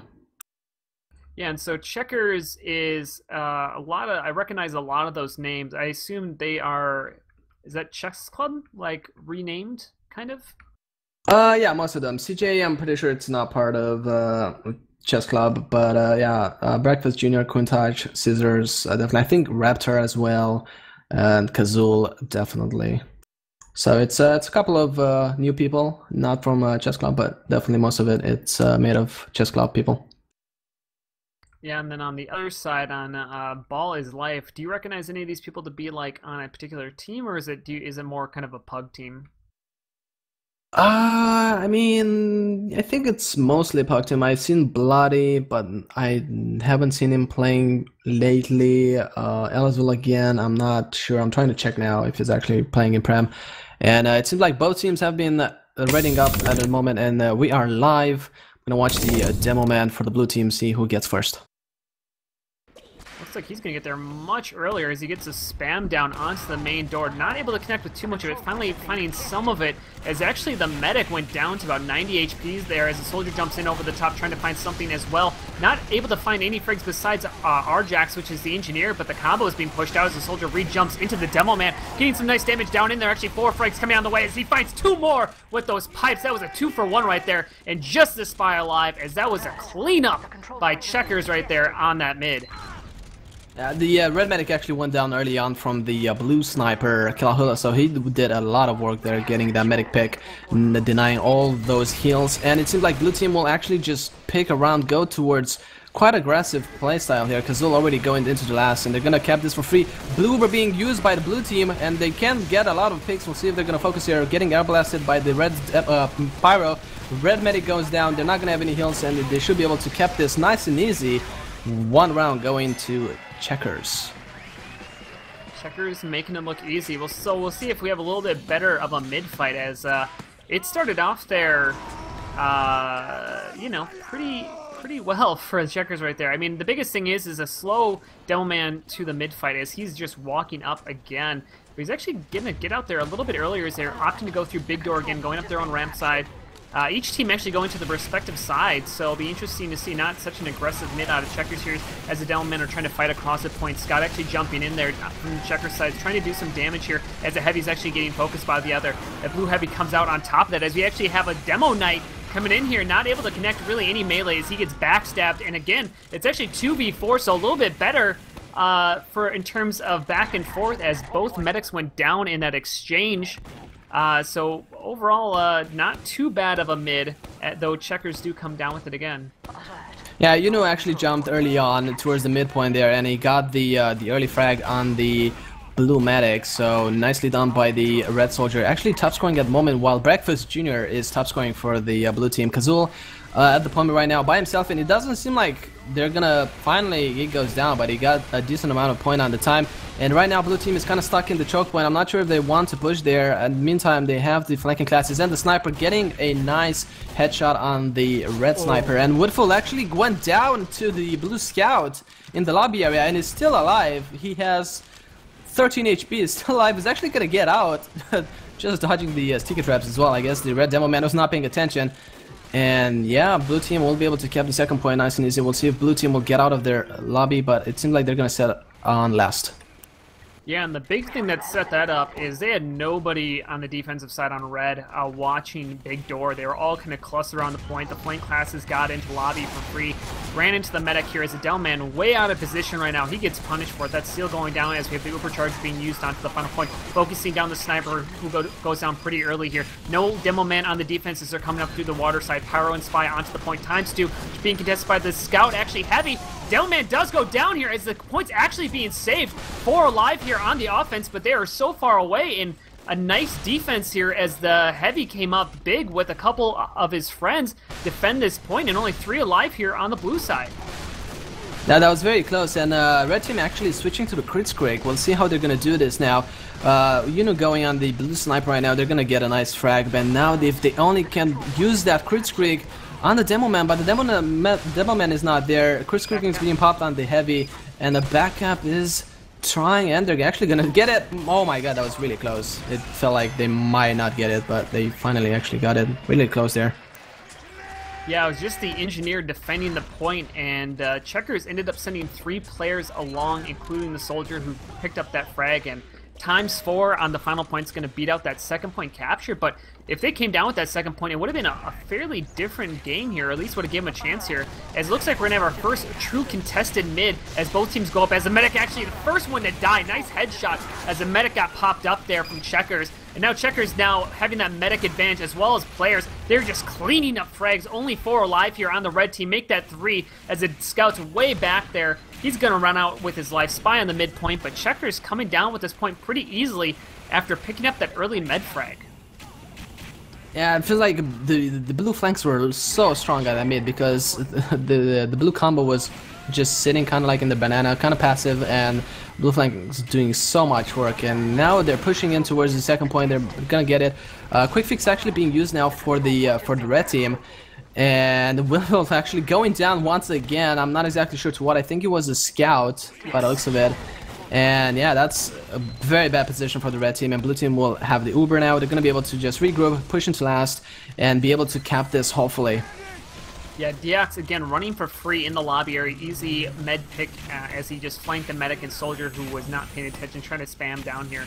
As CJ sitting at 100%, they're just basically choosing the time they want to go in. They've been playing fairly aggressively here, as Bloody did get a nice headshot onto Breakfast Jr. there. Scissors taking down Arjax Bloody in Easel, or Elzul, I can't say the name off the top of my head, but either way, that is the spy class going down here as we have 9 alive here on the blue side. They're getting ready to push from the river. Looks like the Uber does finally come off onto the scout and Delman with the soldier in behind. Delman doing a good amount of damage onto the combo when the red medic on it. Quick fix right now is heavy standing on the point with the scout, but it's so close. Just somebody needs to sneeze on that point. It's going to come out in their favor as the engineer does run onto the point.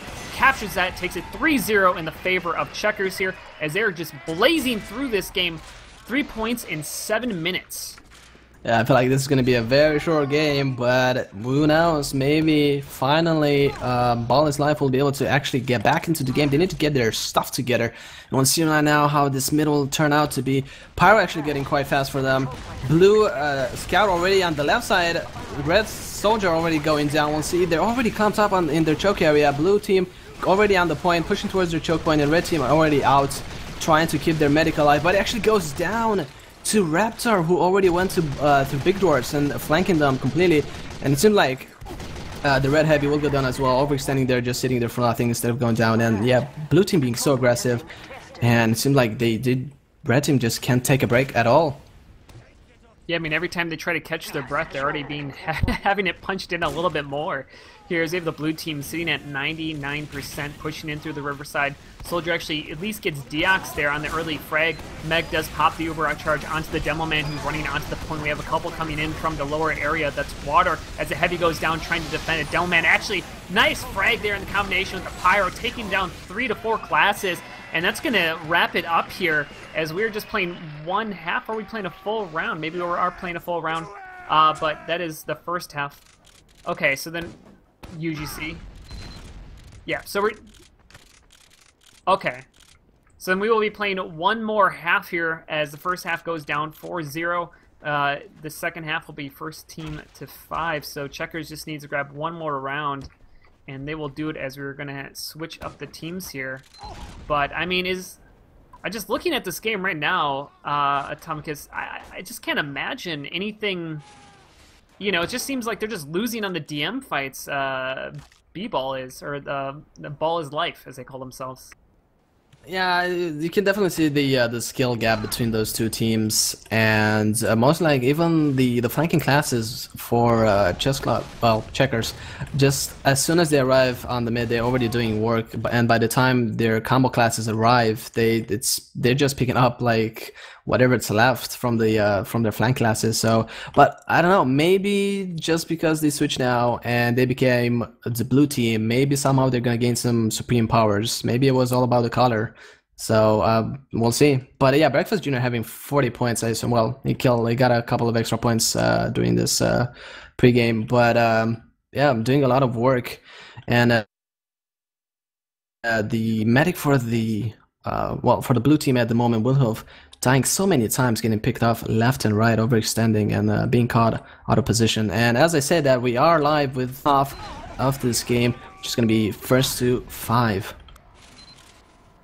So here we come into the mid fight. We'll see if Checkers on red will continue their dominance as the Delman's much earlier here out. As Delman actually jumping in over the top with the medic and the quick fix, trying to get a little bit cheeky here onto CJ, who does go down there. So medic for medic, as now it's a little bit of a fair fight, 4v5 right now, with Checkers having a little bit of the favor. Pyro caught in underneath, Engineer running away with a sentry gun leaving up behind him. This point should come down in the favor of Checkers if played correctly, but it's just the Heavy and Sniper on the midpoint as a Heavy so low, Spy behind helps take him out as Spirit is go down, but here's the Scout trying to contest the Sniper and Spy, who's going to actually run away here as the Soldier for the red side, Checkers, is all the way at Water right now, trying to make a play onto the medic, I would assume. Actually, I believe he already did that.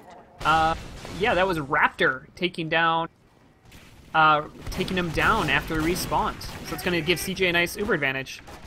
It seemed like they kind of had like a switch between players. Widhoof is actually playing Heavy right now, with Yuno not playing Soldier and actually playing Medic, and Spirit playing Soldier right now. So a couple of changes here in the roster, but people are dropping left and right for the blue team.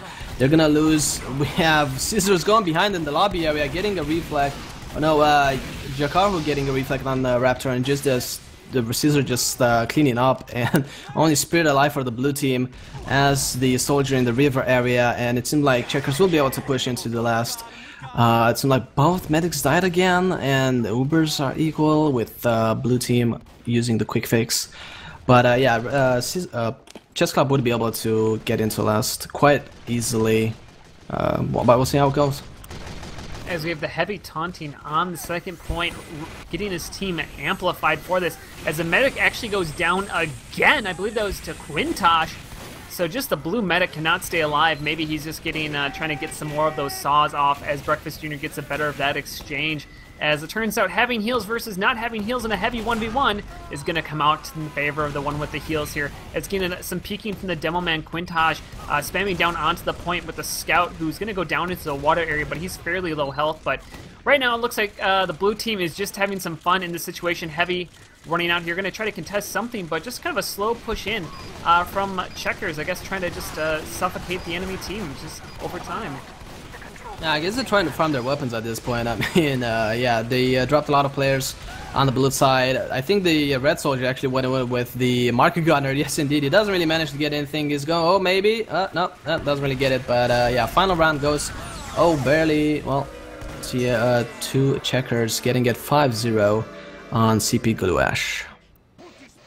There you go. So Checkers showing their dominance in this game and showing what there definitely going to be some competition going forward here. I mean, that was just like domination right there. Like there wasn't even close. I mean, the only time that Ball is Life had anything going on there was on that final point in which they were able to defend it one time. But besides that, it was pretty stacked in Checkers' favor. A lot of members from Chess Club together here playing at the DeutschLAN, and that was round 3 here. And I don't know, do you have any thoughts on the match or anything kind of to add in here? Or?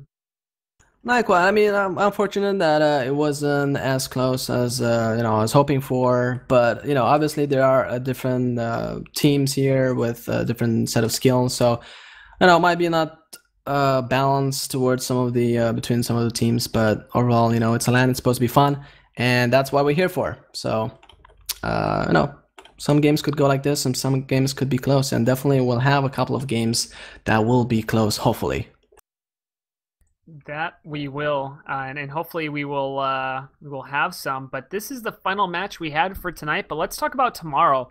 So tomorrow at 10. CEST, we will have that's bright and early, at least it would be for me at 8 a.m. I don't know what it is for you guys. I guess that'd be 10 o'clock.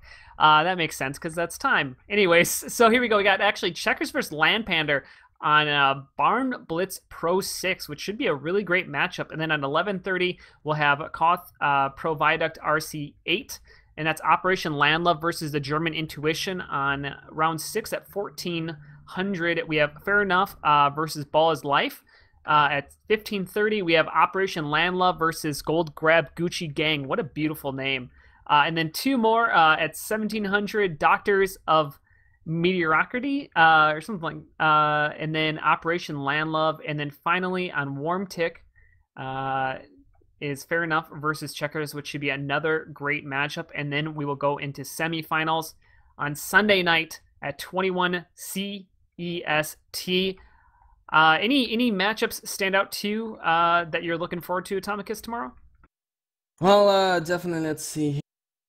Probably Checkers with Land Panda. Definitely German Intuition, maybe with Fair Enough. Fair Enough. I expect them to. It seems like the moment they have.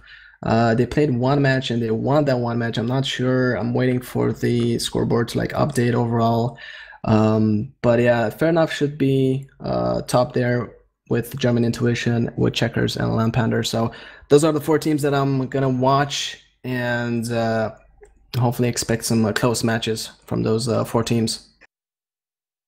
Yeah, it should definitely be a good one, and you'll be back here tomorrow casting Steel and Process there, so definitely check that out, guys. If you are not sure, the easiest way to keep up to date with BlackOut Gaming, you can subscribe to their YouTube. You can follow them on Twitch. You'll get notified whenever they go live, so definitely do that.